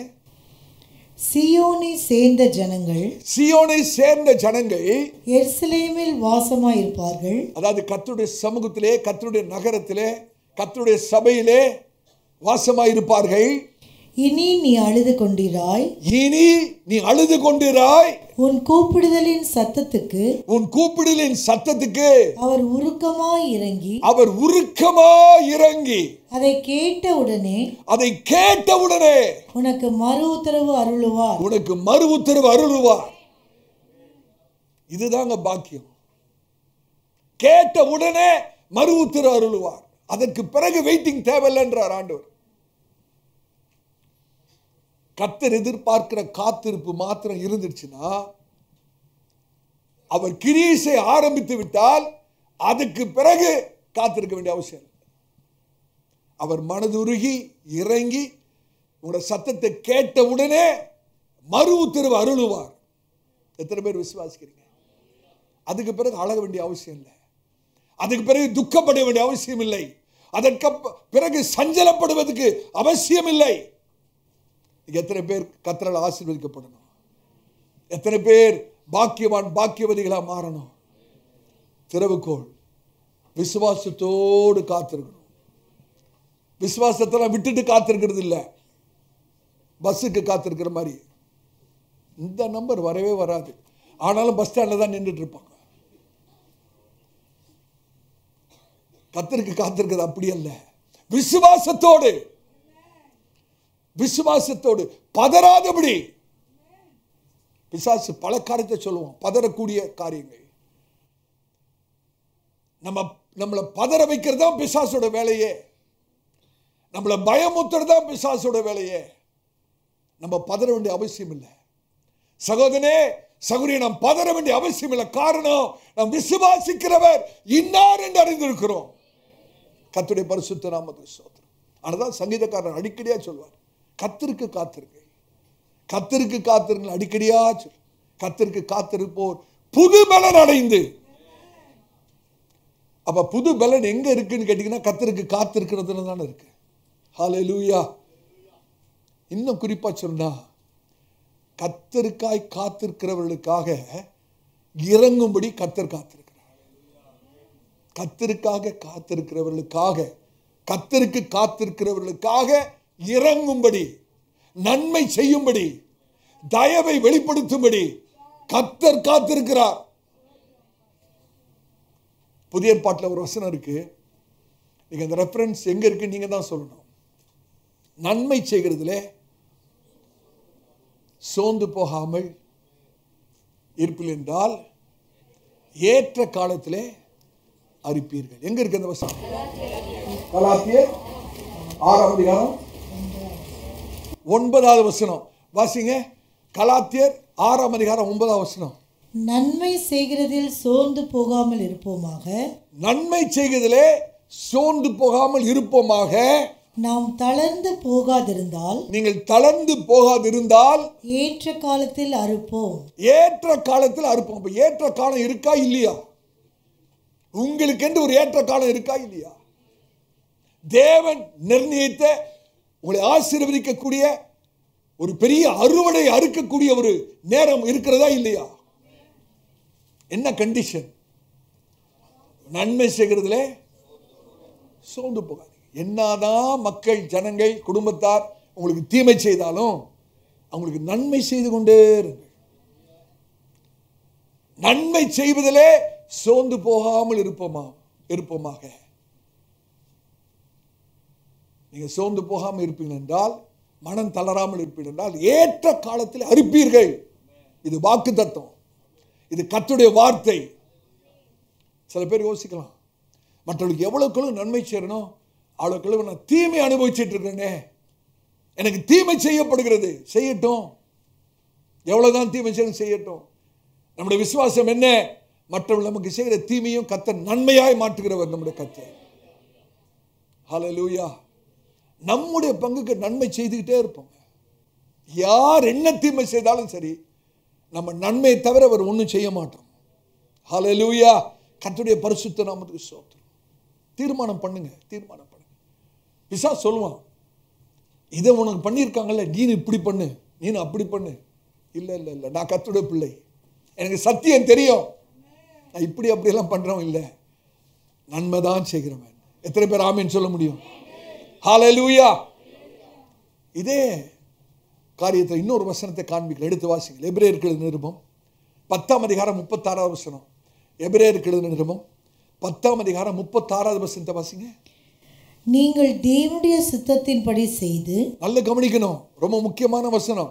நீங்க தேவனுடைய சித்தத்தின்படி செய்து வாக்குத்தத்தம் பண்ணப்பட்டதை பெறும்படிக்கு, வாக்குத்தத்தம் பண்ணப்பட்டதை பெறும்படிக்கு பொறுமை உங்களுக்கு வேண்டியதா இருக்கிறது. இதுதானே வேணும், இதுதானே இல்லை. அந்த வசனம் எப்படி ஆவியானவர் எவ்வளவு அழகா எழுதி வச்சிருக்காரு பாருங்க. மறுபடியும் வாசிங்க. எபிரேயர் 10ஆம் அதிகாரம் 36வது வசனம். நீங்கள் தேவனுடைய சித்தத்தின்படி செய்து, தேவனுடைய சித்தத்தின்படி செய்து வாக்குத்தத்தம் பண்ணப்பட்டதை பெறும்படிக்கு, வாக்குத்தத்தம் பண்ணப்பட்டதை பெறும்படிக்கு பொறுமை உங்களுக்கு வேண்டியதா இருக்கிறது. பொறுமை உங்களுக்கு வேண்டியதா இருக்கிறது. கர்த்தர் யார் இடத்துல பேசுறாருன்னு தெரியல. நீங்க நம்ம எல்லாருக்கும் என்ன விருப்பம்னா, கர்த்தர் கொடுத்த வாக்குத்தத்தம் நிறைவேறணும், அப்படிதானே? எப்ப பிரதர் நிறைவேறும்? சிஸ்டர், எப்ப நிறைவேறும்? பொறுமையா இருந்து தேவனுடைய சித்தத்தை செய்கிறவர்களுக்கு வாக்குத்தத்தம் கண்டிப்பா நிறைவேறும். ஹல்லேலூயா. பொறுமையா இருந்து தேவனுடைய சித்தத்தை செய்கிறவர்கள், தேவனுடைய, நல்ல கவனிங்க, இந்த இடத்துல ஒவ்வொரு வசனமும் ரொம்ப முக்கியம். தேவனுடைய சித்தத்தை மாத்திரம் அவசர அவசரமா செய்ய முடியாது. எத்தனை பேருக்கு விளங்குது? நீங்க தேவனுடைய சித்தத்தை மாத்திரம் அவசர அவசரமா செய்ய முடியாது. தேவனுடைய சித்தத்தை பொறுமையா தான் செய்ய முடியும். இன்னொன்னு சொல்லிட்டா, உங்களுடைய சித்தத்தை டக்குன்னு செய்திடலாம். நீங்க ஒன்று நினைச்சு செய்யணும்னு நினைச்சீங்கன்னா உடனே செய்திடலாம். ஆண்டோட சித்தத்தை அப்படி செய்ய முடியாது. காரணம், ஒவ்வொரு படிக்கும் ஆண்டுகிட்ட காத்திருந்து காத்திருந்து காத்திருந்து அவருடைய மனதை அறிந்து சித்தத்தை அறிந்து செய்ய வேண்டியதுதான் தேவனுடைய சித்தம். தேவனுடைய சித்தத்தை உடனடியாக யாராலையும் செய்ய முடியாது. நம்முடைய சொந்த சித்தத்தை உடனே செய்திடலாம். அதனாலதான் ஆவியானவர் எழுதுறாரு, பொறுமையோடு. அந்த வசனத்தை பாருங்க, மறுபடியும் வாசிங்க. எபிரேயருக்கு நிருபம் 10ஆம் அதிகாரம் 36வது வசனம். நீங்கள் தேவனுடைய சித்தத்தின்படி செய்து, தேவனுடைய சித்தத்தின்படி செய்து வாக்குத்தத்தம் பண்ணப்பட்டதை பெறும்படி, வாக்குத்தத்தம் பண்ணப்பட்டதை பெறும்படிக்கு பொறுமை உங்களுக்கு வேண்டியதா இருக்கிறது. பொறுமை உங்களுக்கு வேண்டியதா இருக்கிறது. இப்ப கர்த்தருடைய வாக்குத்தத்தத்தை நிறைவேறணும்னா பொறுமையாய் நிதானமாய் இருந்து கர்த்தருடைய சமுத்திரம் காத்திருந்து அவருடைய சித்தத்தை செய்ய வேணும். நீங்க பொறுமையா கர்த்தருடைய சித்தத்தை செய்ய நீங்க முற்படும் போது கர்த்தர் கொடுத்த வாக்குத்தத்தங்கள் தானாய் நிறைவேறும். கர்த்தருடைய பரிசுத்த நாமத்துக்கு ஸ்தோத்திரம். ஹல்லேலூயா. இந்த சபையில அநேகர் நினைக்கிறது என்ன தெரியுமா? நான் ரொம்ப நாட்களாக காத்திருந்துட்டேன், நான் விட்டுற போறேன், இந்த காரியத்துக்காக இனிமேல் ஜெபித்து பிரயோஜனம் இல்லை. விசுவாசத்தை அப்படியே உறுதியா பிடிச்சிருந்து என்ன பிரயோஜனம்? 6 நாள் சுத்தி வந்து ஒன்றும் நடக்கலையே, 7வது நாளும் 6 தடவை சுத்தி வந்தாச்சு, ஒன்றும் நடக்கலையே. எவ்வளோ ஜெபிச்சாச்சு, ஒன்றும் நடக்கலையே. எவ்வளவோ உபவாசம் போட்டாச்சு, ஒன்றும் நடக்கலையே. கர்த்தர் கூட தான் பேசுறேன். பொறுமையாயிரு மகனே, என்னுடைய சித்தத்தை செய்ய பொறுமையாயிரு, நான் கொடுத்த வாக்குத்தத்தத்தை நான் நிறைவேற்றுவேன். ஹல்லேலூயா. எத்தனை பேர் விசுவாசிக்கிறீங்க? கர்த்தருடைய பரிசுத்த நாமத்துக்கு மகிமை உண்டாகட்டும். கர்த்தருக்கு காத்து விசுவாசத்தோடு காத்திருப்பீர்கள் என்றால் உங்களுடைய தனிப்பட்ட எரிகோ மதில் சுவர் கண்டிப்பாய் தகர்ந்து விழும். விட்டுறாதீங்க, சோர்ந்து போயிடாதீங்க. விசுவாசத்தை தளர விட வேண்டாம், நம்பிக்கையை தளர விட வேண்டாம். கர்த்தர் செய்ய மாட்டார்னு நினைச்சிடாதீங்க. அவ்வளவுதான். என்னோட வாழ்க்கை இப்படிதான் இருக்கும், ஒரு மாற்றம் வரப்போறது இல்லை, வாழ்க்கையில் நான் முன்னேற முடியாதுன்னு நினைச்சிடாதீங்க. உங்களை குறித்ததான தேவ சித்தம் கண்டிப்பாய் நிறைவேறும். அதை யாரையும் தடை பண்ண முடியாது, ஒருவரும் தடை செய்ய முடியாது. ஹல்லேலூயா. இஸ்ரவேல் ஜனங்கள் இந்த எரிகோ மதில் சுவர் தகர்க்கப்பட 7 நாள் காத்திருக்க வேண்டியதாக இருந்தது. ஆபிரகாம் வாக்குத்தத்தத்தை பெற எத்தனை வருஷம் காத்திருக்கணும்? டக்குன்னு 25 வருஷம். யோசேப்பு தன்னுடைய சொப்பனை நிறைவேற எவ்வளவு நேரம் காத்திருக்கணும்? 13 வருஷம். 13 வருஷம். கடைசி 2 வருஷம் சிறைச்சாலை. யோசிச்சு பாருங்க, நம்பிக்கை இருந்திருக்குமா? 13 வருஷம் காத்திருக்கிறதுல 2 வருஷம் எங்கதான்? சிறைச்சாலையில். நம்பிக்கையெல்லாம் அற்று போகிற ஒரு சூழ்நிலை. ஆனாலும் யோசிப்பு விசுவாசத்தில் தளரவில்லை. ஆண்டவர் இயேசு எத்தனை வருஷம் காத்திருக்க வேண்டியது? ஆண்டவர் இயேசு 30 வருஷம். 30 வருஷம். நம்முடைய பலனே பொறுமையாய் காத்திருப்பதில் தான் இருக்கிறது. நான் தாழ்மையா சொல்றேன் பாருங்க, காலத்துக்கு முன்பாக கிடைக்கிற ஆசீர்வாதங்கள் ஆரோக்கியமான ஆசீர்வாதமா இருக்க முடியாது. காலத்துக்கு முன்னே கிடைக்கிற ஆசீர்வாதம் ஆசீர்வாதமா இருக்காது, வேதனையா தான் இருக்கும். இப்படி சொல்றேன், குறப்பிரசவம் சொல்லுவாங்க, கேள்விப்பட்டீங்களா? Premature babies.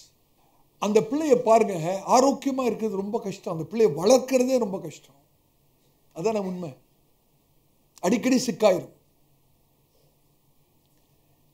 ஒரு ஆவிக்குரிய காரியத்தை நான் சொல்லிக் கொண்டிருக்கிறேன். காலத்துக்கு முன்ன நமக்கு ஒரு ஆசீர்வாதம் வேண்டாங்க, அந்த ஆசீர்வாதமே வேண்டாம், அது ஆரோக்கியமா இருக்காது. ஒரு முட்டையிலிருந்து ஒரு கோழி குஞ்சு பொறிஞ்சு வெளியே வரணும்னா 21 நாள் காத்திருக்க தானே வேணும். அது நியமனம், தேவனுடைய நியமனம். எனக்கு நல்லா ஞாபகம் இருக்கு, சிறு வயதில் என்னுடைய தகப்பனை நிறைய கோழிகளை வளர்ப்பாங்க, முட்டைகளை அவையமைப்பாங்க. அவங்களுக்கு தெரியாமல் நானும் அண்ணனும் போயிட்டு அந்த முட்டையை எடுத்து, பாவம் அது வெளியே வர கஷ்டப்படுது, நம்மளே கொஞ்சம் உடச்சி விடுவோம் அப்படின்னு எத்தனையோ தடவை பண்ணியிருக்கிறோம். அந்த கோழி குஞ்சுங்கெல்லாம் செத்து போயிடும், உயிர் பிழைச்சே வராது. இதுதான் உண்மை. கர்த்தர் ஒரு காலத்தை, ஒரு நேரத்தை குறித்து இருக்கும் போது, ஏற்ற காலம் என்று சொல்லி உங்களோட வாழ்க்கையில கர்த்தர் குறித்து வைத்திருக்கும் போது, அதுக்கு முன்ன கொடுங்க ஆண்டவரே, கொடுங்க ஆண்டவரே, கொடுங்க ஆண்டவரே கொடுத்தா என்ன ஆகும்? வேதனை தான் இருக்கும், ஆரோக்கியமா இருக்காது. நம்ம என்ன சொல்லணும்? ஆண்டவரே, குறித்த காலத்தில் நீங்க செய்ய வேண்டியதை செய்யுங்கப்பா. அதனால்தான் பைபிள் அடிக்கடி ஒரு வாக்கியம் வரும், when the fullness of time came. காலம் நிறைவேறின போது, காலம் நிறைவேறின போது. நான் தாழ்மையாக விசுவாசிக்கிறேன், கர்த்தர் ஒரு காரியத்தில் அசையாம ஒன்றும் அசையாது. கர்த்தர் ஒரு காரியத்தில் அவர் அசைஞ்சாதான் மற்றதெல்லாமே அசையும். அவர் அசையாம நம்ம எவ்வளவு குட்டிக்காரணம் போட்டாலும் ஒன்றும் நடக்காது. நிறைய அனுபவம். ஆண்டவர் அசையாம அப்படியே இருப்பாரு. நம்ம இதை பண்ணலாமா, அதை பண்ணலாமா, இப்படி பண்ணலாமா, அப்படி பண்ணலாமா, என்னென்னத்தையோ பண்ணி கடைசியில் ஆண்டவரே நீங்க எப்போ அசைவீங்கன்னு வந்து. இதான் உண்மை. கர்த்தருக்கு தெரியும் எப்போ இந்த காரியத்தை, எப்போ இந்த மகனுக்கு கொடுக்கணும், எப்போ இந்த மகளுக்கு செய்யணும். கர்த்தர் ஞானம் உள்ளவர். அதான் நான் சொன்னேன், அவருக்கு தெரிகிறது, நமக்கு தெரியாது. அதான் பிரச்சனை. அவருக்கு தெரிகிறது, நமக்கு தெரியும். அவருடைய ஞானம் நமக்கு விளங்குறது இல்லை. தெளிவா நம்ம விளக்கணும். ஹல்லேலூயா. விசுவாசிக்கிறவன் பதறான். இன்னும் ஒரு குறிப்பை பார்க்கலாம். 4வது, விசுவாசத்தின் வார்த்தை. அடுத்த குறிப்பு விசுவாசத்தின் வார்த்தை. விசுவாசத்தின் காத்திருப்பை குறித்து நம்ம படிச்சிட்டோம். இப்ப அடுத்தபடி நம்முடைய தனிப்பட்ட எரிகோ மதில் தடுக்கப்படணும்னா விசுவாசத்தின் வார்த்தை ரொம்ப முக்கியம். யாரா சொல்லுங்க, விசுவாசத்தின் வார்த்தை. சத்தமா சொல்லுங்க, விசுவாசத்தின் வார்த்தை. எடுத்து வாசிங்க. யோசுவா 6ஆம் அதிகாரம் 15வது வசனம். யோசுவா 6ஆம் அதிகாரம் 15வது வசனம். 7ஆம் நாளில் அதிகாலமே கிழக்கு வெளுக்கும்போது எழுந்திருந்து அந்த பிரகாரமே, அந்த 6 நாள் செய்த பிரகாரமே பட்டணத்தை 7 தரம் சுற்றி வந்தார்கள். பட்டணத்தை 7 தரம் சுற்றி வந்தார்கள். அன்றைய தினத்தில் மாத்திரம் பட்டணத்தை 7 தரம் சுற்றி வந்தார்கள். பட்டணத்தை 7 தரம் சுற்றி வந்தார்கள். 7ஆம் தரம் ஆசாரியர் எக்காலங்களை ஊதுகையில், நல்ல கவனிக்கணும், 7ஆம் தரம் ஆசாரியர்கள் அந்த எக்காலத்தை ஊதுகையில் யோசுவா ஜனங்களை நோக்கி ஆர்ப்பரியுங்கள், பட்டணத்தை கர்த்தர் உங்களுக்கு ஒப்பு கொடுத்தார். யோசுவா கர்த்தருடைய ஜனங்களை நோக்கி ஆர்ப்பரியுங்கள், கர்த்தர் பட்டணத்தை உங்களுக்கு உங்களுடைய கரத்திலே ஒப்பு கொடுத்தார். அந்த கடைசி பகுதியை மாத்திரம் வாசிங்க. ஆர்ப்பரியுங்கள், பட்டணத்தை கர்த்தர் உங்களுக்கு ஒப்பு கொடுத்தார். பட்டணத்தை கர்த்தர் உங்களுக்கு ஒப்பு கொடுத்தார். யோசுவா சொல்றது. இப்ப யோசுவா சொன்னது உண்மையா பொய்யா? மதில் சுவர் இன்னும் விழலையே, அப்படியே தானே இருக்கு. செவுரு விழுந்துடுச்சா? யோசுவா சொன்னப்ப செவுரு விழுந்துடுச்சா கீழே? உங்களை தான் கேட்கிறேன். செவுரு விழல. ஆனா யோசுவா சொல்ற வார்த்தையை கேளுங்க. ஆர்ப்பரியுங்கள், கர்த்தர் பட்டணத்தை உங்களிடத்துல ஒப்பு கொடுப்பார்னு சொல்ல. அது ஆக்சுவலா இலக்கணத்தின்படி எழுதியிருக்கணும்னா எப்படி எழுதியிருக்கணும்? ஆர்ப்பரியுங்கள், கர்த்தர் பட்டணத்தை உங்களுக்கு கொடுப்பார். ஆண்டுடைய இலக்கணம் வேற, நம்முடைய இலக்கணம் வேற. ஆண்டுடைய கணிப்பு வேற, நம்முடைய கணிப்பு வேற. அவருடைய கணக்கு வேற, நம்முடைய கணக்கு வேற. யோசுவா சொல்றாரு பாருங்க, ஆண்டவர் பட்டணத்தை ஒப்பு கொடுப்பார்னு சொல்ல, ஒப்பு கொடுத்தார். ஆனா யோசுவா சொன்னப்ப ஒரு அசைவு இல்லை. மதில் சுவர் அப்படியே தான் நிக்குது, ஒன்றுமே நடக்கல. ஆனா யோசுவா சொல்றாரு நடந்துச்சு, விழுந்துடுச்சு.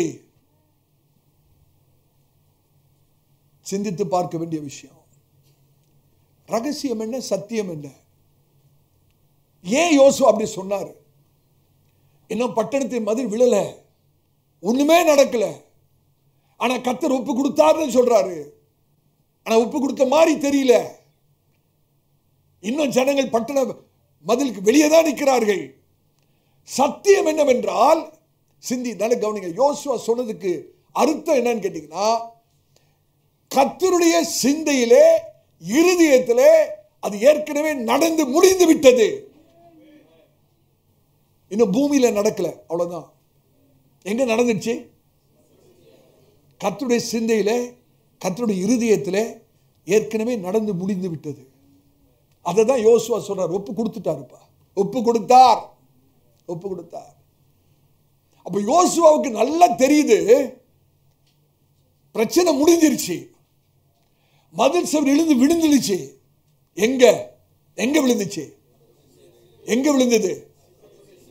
தேவனுடைய சிந்தையில, தேவனுடைய இருதயத்தில்.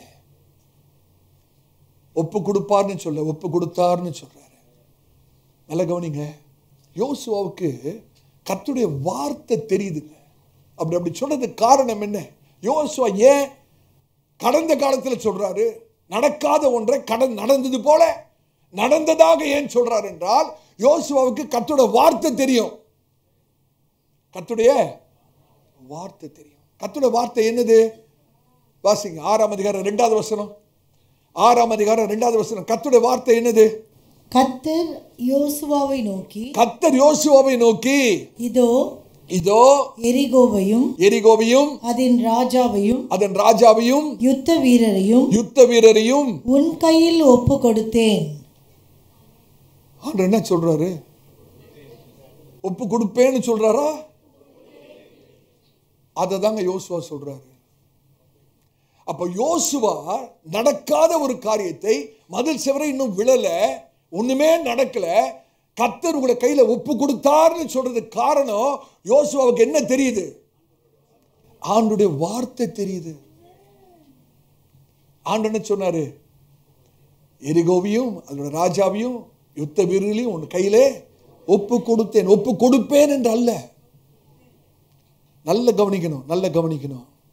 அப்ப யோசுவா என்னங்க பண்றாரு? யோசுவா என்ன பண்றாரு? யோசுவா விசுவாசத்தின் வார்த்தையை பேசுகிறார். விளங்குதா? யோசுவா என்ன பண்றாரு? இப்ப கேட்க போற கேள்விதான் ரொம்ப முக்கியம். அந்த விசுவாச வார்த்தை யோசுவா பேசுறாரு, விசுவாச வார்த்தை. அந்த வார்த்தை எங்கெங்க கிடைச்சிச்சு அவருக்கு? விசுவாச வார்த்தை யோசுவாக்கு எங்க கிடைச்சிச்சு? கர்த்தருடைய வார்த்தையில தானப்பா கிடைச்சது. 2வது வசனத்துல வாசிங்களா இல்லையா? யோசுவாவுக்கு இந்த விசுவாசத்தின் வார்த்தை எங்க கிடைச்சதுன்னு கேட்கிறேன். இப்போ உங்க விசுவாச வார்த்தை நீங்க பேசணும், எங்க இருந்து எடுக்கணும்? சும்மா இஷ்டத்துக்கு எல்லாம் பேசக்கூடாது. அதெல்லாம் விசுவாசம் கிடையாது.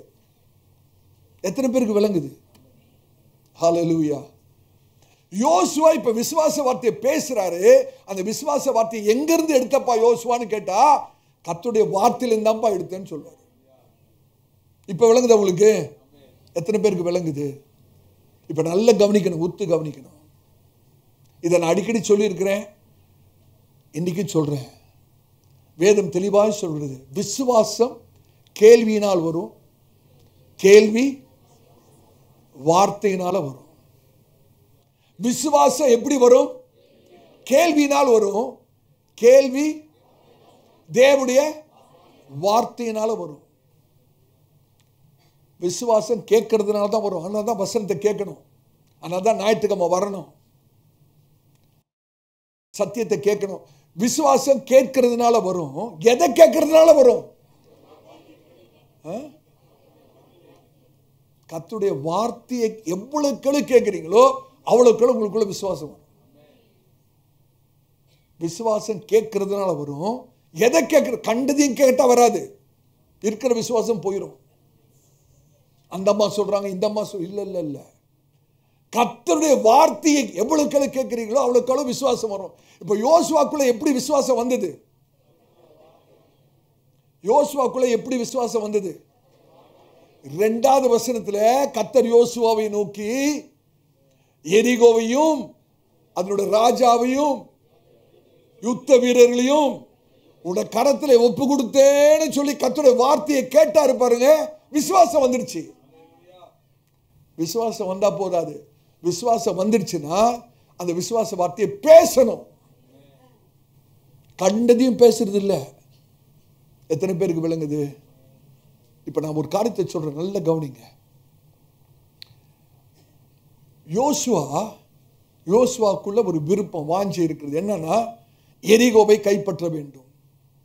இந்த வாஞ்சை எனக்கு இருக்குது, அதனால நான் ஆண்டவரை விசுவாசிக்க போகிறேன் அப்படின்னா ஒண்ணும் நடக்காது. இன்னைக்கு நம்ம விசுவாசம், அது விசுவாசம் அல்ல. நம்ம விசுவாசம் என்ன நினைச்சிட்டோம் தெரியுமா? நமக்குள்ள ஒரு ஆசை இருக்கு, ஒரு விருப்பம் இருக்கு. இந்த விருப்பத்தை நான் வச்சுக்கிட்டு நான் ஆண்டவரை விசுவாசிக்க போகிறேன், அது எனக்கு கிடைக்க போகிறது அப்படின்னா கிடைக்காது. எத்தனை பேருக்கு விளங்குது? அப்ப விசுவாசம்னா என்ன? விசுவாசம்னா என்ன? நீங்க குறிப்பெடுத்துக்கணும், எழுதணும். Faith is not for what you want. Faith is for what God wants for you. விசுவாசம் என்பது எதற்காகனா, நீங்க விரும்புகிறதை பெறுகிறதுக்கு அல்ல. நீங்க விரும்புகிறதை பெறுவதற்காக விசுவாசம் அல்ல. கர்த்தர் உங்களுக்கு என்ன கிடைக்க வேண்டும் என்று விரும்புகிறாரோ அதை பேசுவது விசுவாசம். எத்தனை பேருக்கு விளங்குதுன்னு தெரியல. எதுக்குங்க விசுவாசம்? நான் விரும்புகிறதை பெறறதுக்கு விசுவாசம். கர்த்தர் எனக்காக என்ன விரும்புகிறாரோ அதை விசுவாசித்து அறிக்கை செய்வதுதான் விசுவாசம். விசுவாசம்னா எத்தனை பேருக்கு இப்ப விளங்குது? நல்ல கவனிங்க. எவ்வளவு தவறான ஒரு புரிந்து கொள்ளுதல் பாருங்க விசுவாசத்துக்கு. நம்ம என்ன நினைச்சிட்டு இருக்கோம்னா, உதாரணத்துக்கு ஒரு நபர் இருக்காரு, அவருக்கு ஒரு வாஞ்சை இருக்குது. என்னன்னா, ஒரு கார் வாங்கணும்னு ஒரு வாஞ்சை, ஒரு விருப்பம். அந்த நபர் சொல்றாரு, இது என்னோட வாஞ்சை, இதுக்காக நான் கர்த்தரை விசுவாசிக்க போகிறேன். கார் கிடைச்சிருமா? கிடைக்காது. எனக்கு ஒரு வேலை, இந்த வேலை வேணும், அதற்காக நான் கர்த்தரை விசுவாசிக்க போகிறேன், வேலை கிடைச்சிருமா? அது விசுவாசம் இல்லை. கர்த்தர் எனக்காக என்ன செய்ய விரும்புகிறார், கர்த்தர் என்னை குறித்து என்ன சொல்லி இருக்கிறார் என்பதை கேட்டு அதை நான் விசுவாசித்து அறிக்கை செய்யும்போது எனக்கு கிடைக்கும். அப்ப விசுவாசம் என்னுடைய விருப்பத்துக்கு இல்லை, அவருடைய விருப்பத்துக்கு. எத்தனை பேருக்கு விளங்குது நான் சொல்றது? அவருடைய விருப்பத்துக்கு. ஹல்லேலூயா. நான் விரும்பி அந்த காரியம் எனக்கு கிடைக்கணும்னு கர்த்தரை நான் விசுவாசிக்கிறேன், அது விசுவாசம் இல்லை. கர்த்தருடைய மனதிலே, இருதயத்திலே என்னை குறித்து என்ன இருக்கிறது என்பதை விளங்கி கொண்டு நான் அதை விசுவாசித்து அறிக்கை செய்கிறேன் பாருங்க, அதான் விசுவாசம். எத்தனை பேருக்கு விளங்குதுன்னு தெரியல. ஹல்லேலூயா. எப்பங்க அந்த எரிகோ மதிச்சவர் கீழே விழுந்தது? ஏற்கனவே ஆண்டவர் சொல்லிட்டார், அப்படிதானே? 2வது வசனத்துல ஏற்கனவே கொடுத்துட்டேன்னு சொல்லிட்டாரு. அந்த வார்த்தையை யோசுவா கேட்டார், அவருக்குள்ள விசுவாசம் வந்துருச்சு. ஆண்டவர் சொன்னதையே இப்ப சொல்றார், அவ்வளவுதான். யோசுவா மாத்தி சொன்னாரா? ஒன்னும் மாத்தி சொல்ல. ஆண்டவர் என்ன சொன்னாரோ அதையே சொல்லுகிறார். அதாங்க விசுவாசம். ஏற்கனவே கர்த்தருடைய சிந்தையிலே, இருதயத்திலே அது நடந்த காரியம், நடந்த காரியம். ஆகவேதான் யோசுவா தைரியமாய் சொல்ல முடிந்தது. என்ன? நீங்க ஆரவாரம் சத்தம் போடுங்க, கர்த்தர் பட்டணத்தை உங்களுடைய கையிலே ஒப்பு கொடுத்தார். அப்ப விசுவாசம்னா கர்த்தருடைய வார்த்தையை அப்படியே நான் ஏற்றுக்கொள்வதாங்க விசுவாசம். Agreeing with God's word is faith. அப்படின்னா என்ன அர்த்தம்னா, எனக்கு விசுவாசம் வரணும்னா கர்த்தர் பேசணும். கர்த்தர் பேசலன்னா விசுவாசம் வராது. யோசுவாக்குள்ள எப்படி விசுவாசம் வந்தது? கர்த்தர் பேசினார், விசுவாசம் வந்தது. அதை அறிக்கை செய்றார், காரியம் நடக்குது. எத்தனை பேருக்கு விளங்குது? அப்ப விசுவாசம் வரணும்னா என்ன? கர்த்தர் என்ன பண்ணணும்? பேசணும். கர்த்தர் பேசுறத கேட்கணும், கர்த்தருடைய வார்த்தையை கேட்கணும்.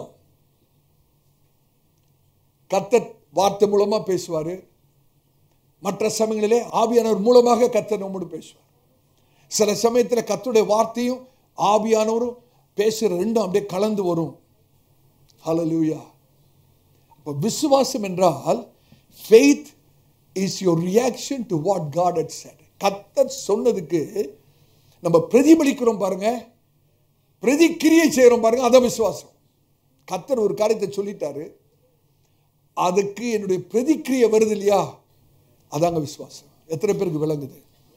எத்தனை பேருக்கு? அப்ப கர்த்தர் சொல்கிறதை நான் கேட்கணும்னா நான் கர்த்தரோடு நடக்கணும், நான் கர்த்தரை ஆராதிக்கணும், கர்த்தருக்கு காத்திருக்கணும். அப்பதான் கர்த்தர் பேசுவார். கர்த்தர் பேசினாதான் நான் அதை விசுவாசிக்க முடியும். கர்த்தர் பேசாத ஒரு காரியத்தை மனசுல வச்சுக்கிட்டு நானும் விசுவாசிக்கிறேன்னா ஒன்றும் நடக்காது. எத்தனை பேருக்கு விசுவாசத்தோட அர்த்தம் விளங்குது? ஹல்லேலூயா. அநேக சமயத்தில் நாம் கர்த்தர் பேசுகிறதை நாம் கேட்கறது இல்லை, அதான் பிரச்சனையே. ஜெபம் என்றால் என்ன தெரியுமா? ஒரு வல்லமையான ஜெபம்னா, நல்ல கவனிங்க, the prayer that gets to heaven is the prayer that starts in heaven. ஒரு வல்லமையான ஜெபம் என்ன தெரியுமா? எந்த ஜெபம் பரலோகத்திலே ஆரம்பிக்கப்படுகிறதோ அந்த ஜெபம் தான் பரலோகத்துக்கே போகும். விளங்கல இல்ல? நம்ம செய்கிற ஜெபம் இருக்கு, நம்முடைய ஜெபம் பரலோகத்துக்கு போறதுக்கு முன்னே அந்த ஜெபம் பரலோகத்திலே ஆரம்பித்திருக்கப்பட வேண்டும். விளங்கல? விளங்குற மாதிரி சொல்றேன்.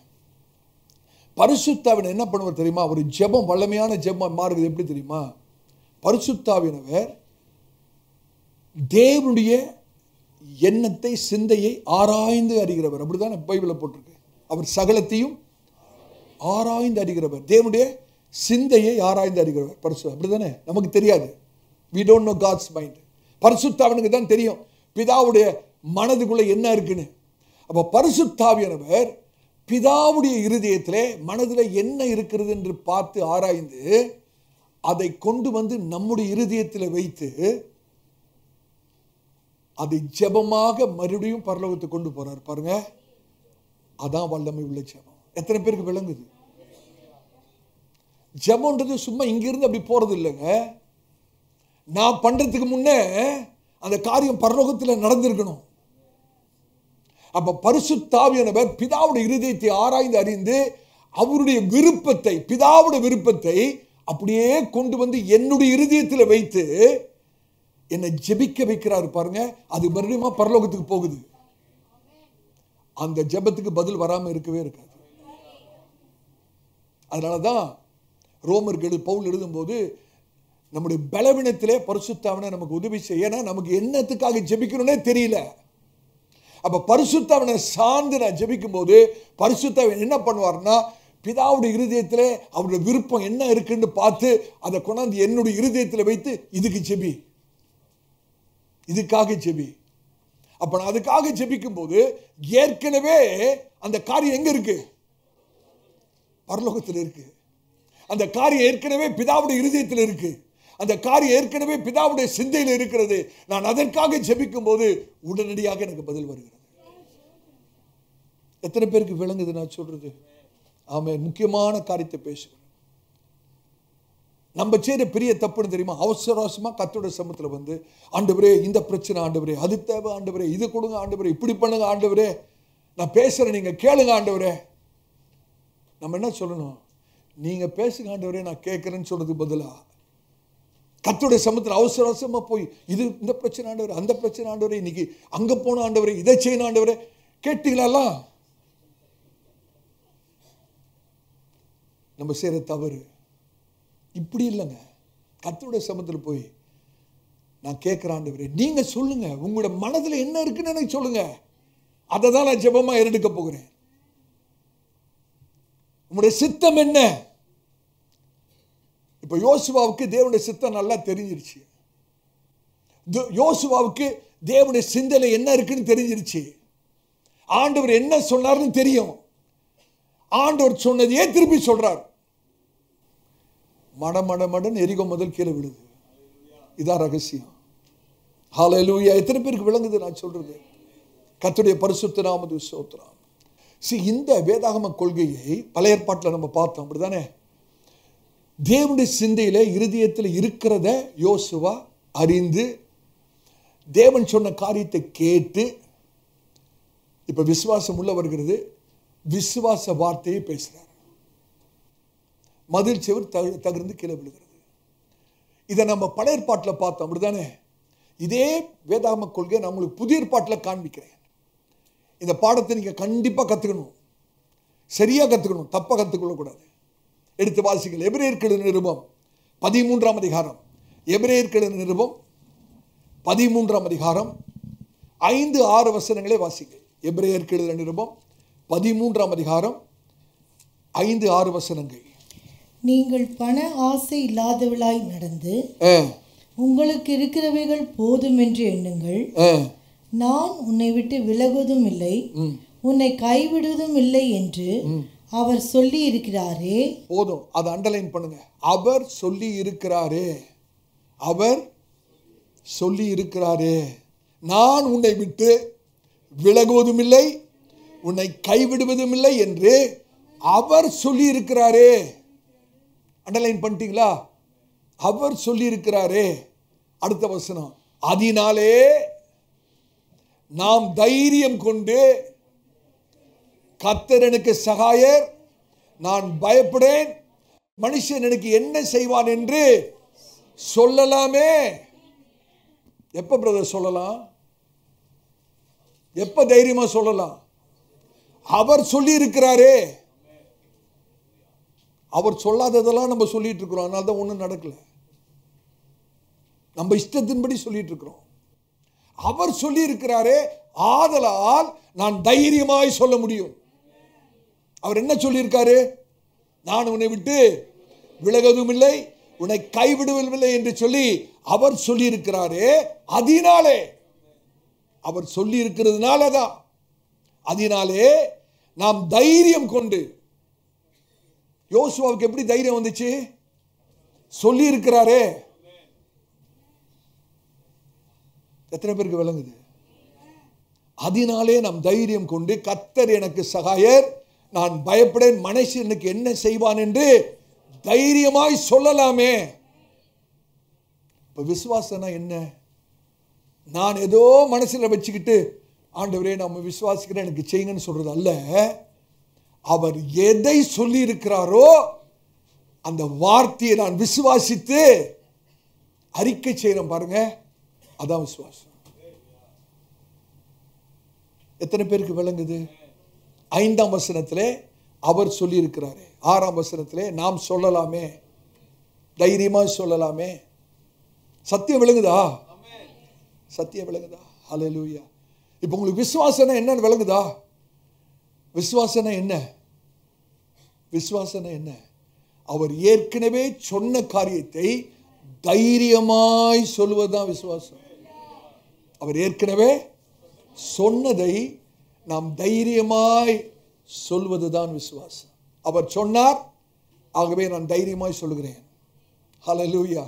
எப்படி யோசுவாவுக்கு தைரியமா சொல்ல முடிஞ்சிச்சு? ஆரவாரம் பண்ணுங்க, கர்த்தர் பட்டணத்தை உங்களை கையில ஒப்பு கொடுத்தார்னு எப்படி சொல்ல முடிந்தது? ஏற்கனவே கர்த்தர் சொல்லிட்டாரு. ஹல்லேலூயா. அப்ப நீங்க தைரியமா விசுவாச வார்த்தை பேசணும்னா கர்த்தர் உங்கள்கிட்ட பேசி இருக்கணும், கர்த்தர் வசனத்துல காமிச்சிருக்கணும், பரிசுத்த ஆவியானவர் உங்களிடத்துல உணர்த்தி இருக்கணும். நம்மளா ஒரு காரியத்தை வச்சுக்கிட்டு நான் விசுவாசிக்கிறேன் விசுவாசிக்கிறேன் விசுவாசிக்கிறேன், அது விசுவாசம் அல்ல. வேதாமத்து ஒத்த விசுவாசம் அல்ல. அப்ப விசுவாசம் என்ன தெரியுமா? கர்த்தர் சொன்னதை சொல்றதுதான். That is word of faith. அதான் விசுவாசத்தின் வார்த்தை. தாழ்மையா சொல்றேன், கர்த்தருடைய வார்த்தையை பேச பழகிக் கொள்ளுங்கள். கர்த்தருடைய வார்த்தையை பேசணும். கர்த்தர் சொல்லுகிறத திருப்பி சொல்லுங்க. கர்த்தர் என்ன சொல்லியிருக்காரோ அதை திருப்பி சொல்லுங்க. அவர் சொல்லி இருக்கிறாரே, அதனால் நாம் தைரியம் கொண்டு நாம் சொல்லலாமே, அதாங்க விசுவாசம். உதாரணத்துக்கு சொல்றேன் பாருங்க, பரிசுத்த வேதாகமத்தில் 1 பேதுரு 2ஆம் அதிகாரம் 24வது வசனத்தை வாசிங்க, முடிச்சிடலாம். 1 பேதுரு 2ஆம் அதிகாரம் 24வது வசனத்தை வாசிங்க. நாம் பாவங்களுக்கு செத்து நீதிக்கு பிழைத்திருக்கும்படிக்கு அவர் தாமே தமது சரீரத்திலே நம்முடைய பாவங்களை சிலுவையின் மேல் சுமந்தார், அவருடைய தழும்புகளால் குணமானீர்கள். என்ன கிராமரிங்க? இலக்கணம் என்ன? தப்பா ரைட்டா? நீங்கள் அவருடைய தழும்புகளாலே குணமாவீர்கள்னு இருக்கா, குணமானீர்கள்னு இருக்கா? குணமானீர்கள். கர்த்தர் சொல்லிட்டார். கர்த்தரோட வார்த்தை என்ன சொல்லுது? நீங்க குணம் ஆயிட்டீங்க. எங்க ஆயிட்டீங்க? இன்னும் தான் அந்த தலைவலி இருக்கு பாஸ்டர், இன்னும் தான் அந்த முட்டி வலி இருக்கு. கர்த்தர் சொல்ற, நீங்க குணம் ஆனீர்கள், சுகத்தை அடைந்து விட்டீர்கள், உங்களுக்கு அந்த வியாதி போயிருச்சு, சுகம் கிடைச்சிருச்சு. இல்லையே பாஸ்டர், இன்னும் தான் இருக்கு. எங்க போயிருச்சு? எங்க போயிருச்சு? நீங்கள் குணமானீர்கள்னு பைபிள் சொல்லும் போது ஃபர்ஸ்ட் அந்த குணமாகிறது எங்க நடக்குது? கர்த்தருடைய சிந்தையில, கர்த்தருடைய இருதயத்தில். அப்ப நான் என்ன விசுவாசிக்கணும்னா, என்னுடைய சுகம் குணமானீர்கள்னு பைபிள் சொல்லுது. அப்ப நான் என்ன விசுவாசிக்கிறேன்? கர்த்தருடைய சிந்தையில, இருதயத்தில் நான் ஏற்கனவே சுகமாகி விட்டேன், ஏற்கனவே சுகமாகி விட்டேன். அந்த வியாதி என்னோட சரீரத்தை விட்டு விலகி விட்டது, அந்த பலவீனம் என்னுடைய சரீரத்தை விட்டு விலகி விட்டது. அது ஏற்கனவே தேவனுடைய சிந்தையிலே நடந்து விட்ட ஒரு காரியம். ஆகவே நான் தைரியமாய் சொல்லலாம், நான் சுகமானேன். ஹல்லேலூயா. எத்தனை பேருக்கு விளங்குது? இது என்னுடைய வார்த்தை இல்லை, நான் சுகமானேன்னு நானா யோசித்து சொல்றது இல்லை, வேதம் சொல்லுகிறது. நான் குணமானேன் என்று வேதம் சொல்லுகிறது. ஆகவே கர்த்தர் சொல்லி இருக்கிறாரே, ஆகவே தைரியம் கொண்டு நானும் சொல்லலாமே. அங்கதாங்க விசுவாசம் செயல்படுது, அங்கதான் தேவனுடைய கிரியை நடக்குது, அங்கதான் எரிகோ கோட்டை மதில் தகர்ந்து விழுகிறது. எத்தனை பேருக்கு விளங்குது? சத்தியத்தை தெளிவா விளங்கணும். அநேக சமயத்தில் நாம் சத்தியத்தை தெளிவாக விளங்கிக் கொள்ளாதனால தான் அநேக காரியங்களை நாம் அனுபவிக்க முடியாமல், அடைய முடியாமல், ஜெயிக்க முடியாமல் இருக்கிறோம். எத்தனை பேர் சொல்ல முடியும் இன்னைக்கு எனக்கு விசுவாசத்தை குறித்து ஒரு தெளிவு இருக்கிறது பாஸ்டர்? ஹல்லேலூயா. கர்த்தருடைய பரிசுத்த நாமத்துக்கு ஸ்தோத்திரம். முதலாவது காரியத்தை பார்த்தோம், விசுவாசத்தின் ஆராதனை. விசுவாசத்தின் ஆராதனை என்ன? யோசுவா முகங்குப்புற விழுந்து பணிந்து கொண்டார். ஹல்லேலூயா. அவரை கர்த்தராய் ஏற்றுக்கொள்ளுதல். என்னுடைய தேவன் மாத்திரமல்ல, அவருடைய கர்த்தர், ஆளுகை செய்கிறவர். அடுத்தது விசுவாசத்தின் கிரியை. விசுவாசத்தின் கிரியைனா என்னது? அவர் சொல்லுகிறத செய்யுது. புரியுதோ புரியலையோ, சுற்றி வான்னு சொல்றாரா, செய்திருவோம். காலியான கச்சாடிகளை தண்ணீர்னால் நிரப்ப சொல்றாரா, நிரப்பிடுவோம். கேள்வி எல்லாம் கேட்க வேண்டாம், என்ன சொல்றாரோ செய்திருவோம். கீழ்ப்படிதல். விசுவாசத்தின் கிரியைனா கீழ்ப்படிதல். விசுவாசத்தின் காத்திருப்புனா என்னது? விசுவாசத்தின் காத்திருப்புனா என்னது? கர்த்தருடைய சமூகத்தில் காத்திருந்து அவர் சொல்ற வரைக்கும், சரி ரைட் செய்யன்னு சொல்ற வரைக்கும் நான் காத்திருப்பேன். நம்முடைய சமூகத்தில் காத்திருப்பேன். விசுவாசத்தின் வார்த்தைனா என்னது? கர்த்தர் சொல்லுகிறத திரும்பி சொல்றது விசுவாசத்தோட. அவ்வளவுதான். கண்களை மூடலாமா? கர்த்தருக்கு சித்தமானா கடைசி குறிப்பை அடுத்த ஞாயிற்றுக்கிழமை கவனிப்போம். விசுவாசத்தின் அற்புதம். கண்களை மூடலாமா? நான் கர்த்தருடைய சமூகத்தை உணர்கிறேன். ஆவியானவர் நம்மத்தில் சேவாடி கொண்டிருக்கிறார். கர்த்தருடைய ஊழியக்காரனா சொல்றேன், நீங்கள் கேட்டுக்கொண்டிருக்கிற இந்த சத்தியங்களை உங்களுடைய வாழ்க்கையில் அபியாசப்படுத்தி பாருங்க. இந்த படிகளை உங்களுடைய வாழ்க்கையில செயல்படுத்தி பாருங்க. உங்களுக்கு முன்பாக எந்த எரிகோ கோட்டையும் நிற்க முடியாது. கர்த்தருடைய பிள்ளைகளுக்கு முன்பாக எந்த தடையும் நிற்க முடியாது. தகர்ந்து விழதான் வேணும். ஹல்லேலூயா. உங்களுடைய வாழ்க்கையை ஆண்டவருக்கு ஒப்பு கொடுப்போமா? ஆண்டவரே, நீர் சொல்லுகிறத தான் நான் சொல்லணும்ப்பா. நானா சொந்தமா மனசுல ஒரு வாஞ்சிய விருப்பத்தை வச்சுக்கிட்டு நாம விசுவாசிக்கிறேன்னு சொல்றது அல்ல. இன்னைக்கு நாங்கள் விளங்கி கொண்டோம், உம்முடைய மனதில் என்ன இருக்கிறதோ அதை நான் விசுவாசித்து அறிக்கை செய்யணும். நீர் சொல்லுகிற வார்த்தையை நான் அறிக்கை செய்யணும். கர்த்தருடைய வார்த்தையை அறிக்கை செய்யணும். கர்த்தருடைய வார்த்தை எனக்கு தெரியணும் பிரதர் சிஸ்டர். நீங்க கர்த்தருடைய வார்த்தையை அறிக்கை செய்யணும்னா கர்த்தருடைய வார்த்தை தெரியணுமே. எவ்வளவு முக்கியமான ஒரு காரியம் பாருங்க. நீங்க அநேகர் ஆசீர்வதிக்கப்படாமல் இருக்கிறதுக்கு காரணம் கர்த்தருடைய வார்த்தை சரியா தெரியாது. வசனம் தெரியும், சத்தியம் தெரியாது. அப்படி அல்ல. கர்த்தர் நம்மை சத்தியத்துக்குள்ளே நடத்தி கொண்டிருக்கிறார். நம்ம எல்லாரும் நம்முடைய வாழ்க்கையை ஒப்பு கொடுப்போமா?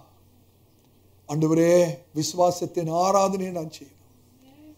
விசுவாசத்தின் கிரியை நான் செய்யணும். விசுவாசத்தின் காத்திருப்பு எனக்கு வேணும். விசுவாசத்தின் வார்த்தையை நான் பேசணும். நீங்க இந்த 4 காரியங்களை செய்வீர்கள் என்றால் விசுவாசத்தின் அற்புதத்தை உங்களால் பார்க்க முடியும். விசுவாசத்தின் அற்புதத்தை உங்களால் அனுபவிக்க முடியும். யாரும் தடை செய்ய முடியும். வாய்களை திறந்து ஆண்டுக்கு நன்றி சொல்லுவோம். ஒரு நிமிஷம் அப்படியே கர்த்தருடைய சமூகத்தில் எழுந்து நிற்போமா? தேவனுடைய அசைவாடுதல், ஆவியருடைய அசைவாடுதலை நான் உணர்கிறேன். கர்த்தருடைய பரிசுத்த பிரசன்னத்தை நான் உணர்கிறேன். ஆவியானவர் அசைவாடி கொண்டிருக்கிறார். நீங்க கீழ்த்தளத்திலோ மேல்தளத்தில் எங்க இருந்தாலும் தேவ பிரசன்னத்தை உணர்வோம். ஹல்லேலூயா, ஹல்லேலூயா. நான் தாழ்மையா சொல்றேன் பாருங்க, கர்த்தருடைய ஊழியக்காரனா சொல்றேன். உங்களுடைய ஒவ்வொரு சூழ்நிலைக்கும் பரிசுத்த வேதாகமத்திலே கர்த்தருடைய வார்த்தையை தேடுங்க. நீங்க கடந்து போகிற ஒவ்வொரு சூழ்நிலைக்கும் பரிசுத்த வேதாகமத்திலே கர்த்தருடைய வார்த்தையை தேடுங்க. அந்த வார்த்தையை கண்டுபிடிங்க, அதை விசுவாசிங்க, அதை அறிக்கை செய்யுங்க. அந்த வார்த்தை உங்களுடைய வாழ்க்கையிலே நிறைவேறும். அந்த வார்த்தையின்படியே உங்களுக்கு நடக்கும். ஹல்லேலூயா. நம்முடைய சூழ்நிலைகளுக்கு தீர்வை எங்கேயோ தேடிட்டு இருக்கிறோம். சகோதரனே, சகோதரி, உங்களுடைய பிரச்சனைக்கு தீர்வை எங்கேயோ தேடுறீங்க. ஏதோ ஒரு மனுஷனிடத்துல தேடுறீங்க. இல்ல இல்ல இல்ல.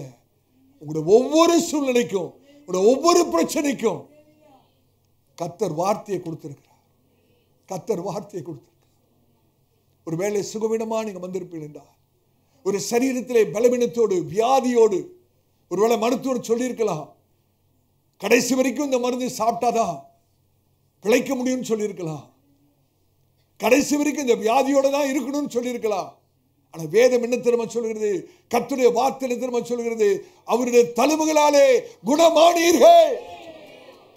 அவருடைய தழும்புகளாலே குணமானீர்கள். அவருடைய தழும்புகளாலே குணமானீர்கள். கர்த்தர் இப்படி சொல்லி இருக்கிறாரே, அதனால் நாமும் தைரியம் கொண்டு நான் சுகமானேன் என்று சொல்லலாமே. ஹல்லேலூயா. விசுவாசத்தின் வார்த்தை. ஹல்லேலூயா, ஹல்லேலூயா. நம்ம எல்லாரும் கண்களை மூடலாமா? ஆண்டவர்கிட்ட சொல்ல ஒரு வார்த்தை, ஆண்டவரே என்னை ஒப்பு கொடுக்கிறப்பா. நானா சொந்தமா அநேக காரியத்தை சொல்லிட்டு இருக்கிறேன், என்னோட மன விருப்பத்தின்படி நான் சொல்லிட்டு இருக்கிறேன். அப்படி அல்ல, உங்களோட வார்த்தை எனக்கு வேணும், உங்களோட வார்த்தை எனக்கு வேணும், உங்களோட வார்த்தை. அதனால்தான் ஆண்டவர் சொன்னாரு, மனுஷன் அப்பத்தினால் மாத்திரமல்ல, என் வாயிலிருந்து புறப்படுகிற ஒவ்வொரு வார்த்தையினாலும் பிழைப்பான். ஒவ்வொரு வார்த்தையினாலும். இந்த வார்த்தை இல்லைன்னா பிழைப்பு இல்லை பிரதர், சிஸ்டர். இந்த வார்த்தை இல்லைன்னா பிழைப்பு இல்லை. வார்த்தையில தான் பிழைத்திருக்கிறோம். எத்தனை பேர் ஆண்டுக்கு நன்றி சொல்ல முடியும்?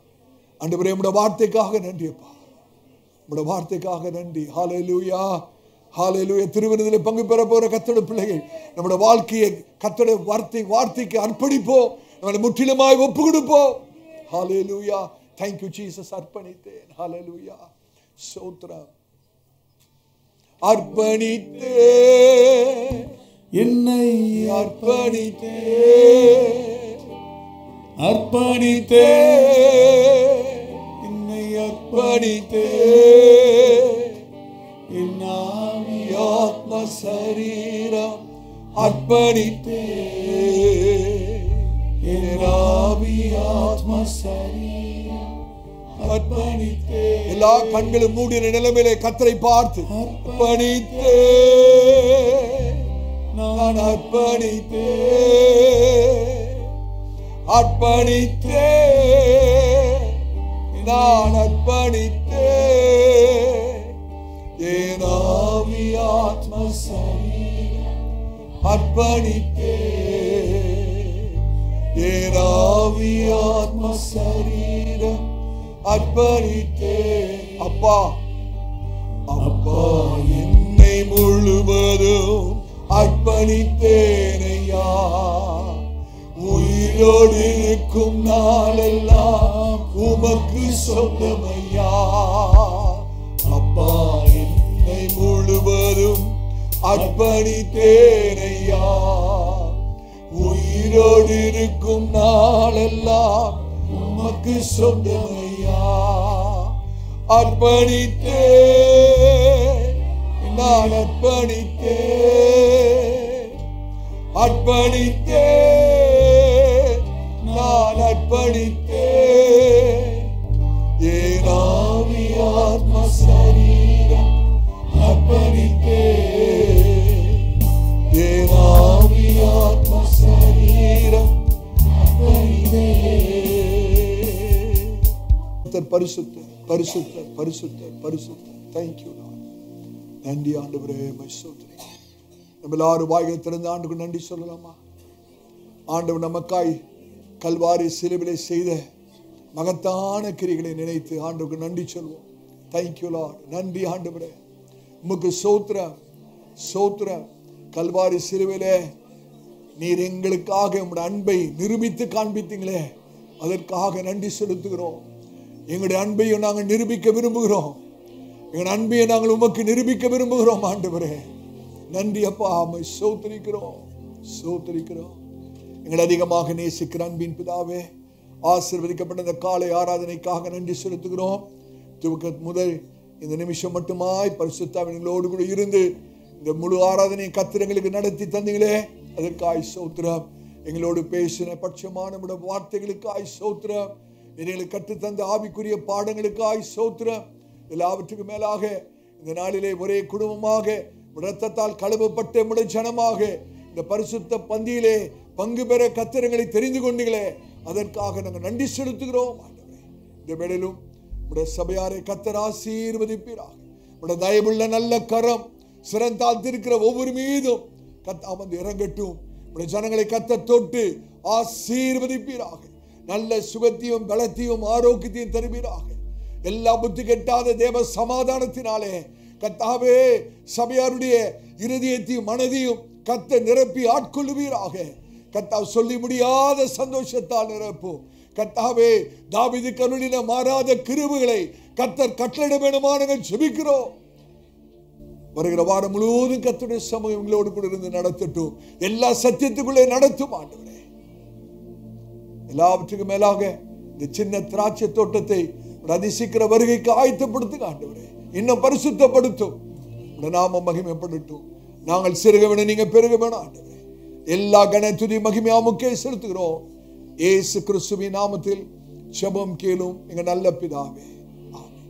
நம்முடைய கர்த்தராகிய இயேசு கிறிஸ்துவின் கிருபையும் பிதாவுடைய தேவனுடைய அன்பும் பரிசுத்த ஆவியானவருடைய அன்யோன்ய ஐக்கியமும் நம் அனைவரோடு கூட சகல பரிசுத்தவான்களோடு கூட இன்றும் என்றும் சீக்கிரமாய் வரப்போகிற ஆண்டவராகிய இயேசு கிறிஸ்துவின் வருகை பரிதம் இருப்பதாக. ஆமென். ஆமென். கர்த்தர் உங்களை ஆசீர்வதிப்பார். கர்த்தர் உங்களோடு கூட இருப்பாராக. ஆமென். இன்று பிரசங்கிக்கப்பட்ட கர்த்தருடைய வார்த்தையினால் நீங்கள் ஆசீர்வதிக்கப்பட்டு இருப்பீர்கள் என்று நம்புகிறோம்.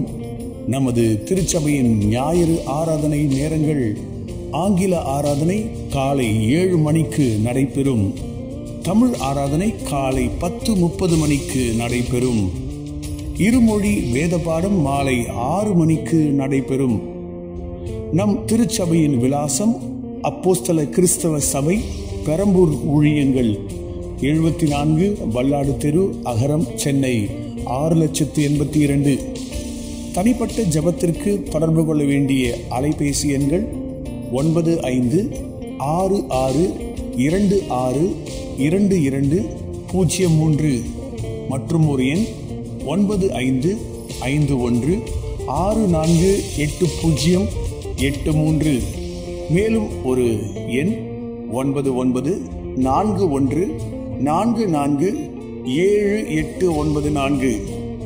நமது திருச்சபையின் தொலைபேசி எண் 04431508155. மேலும் மற்ற பிரசங்கங்களுக்கு நமது யூடியூப் சேனலான ஏசிஏ பெரம்பூர் மினிஸ்ட்ரீஸை அணுகவும். நமது திருச்சபையின் வலைதள முகவரி www.acaperambourministries.org. தேவன் உங்களை ஆசீர்வதிப்பாராக. ஆமென்.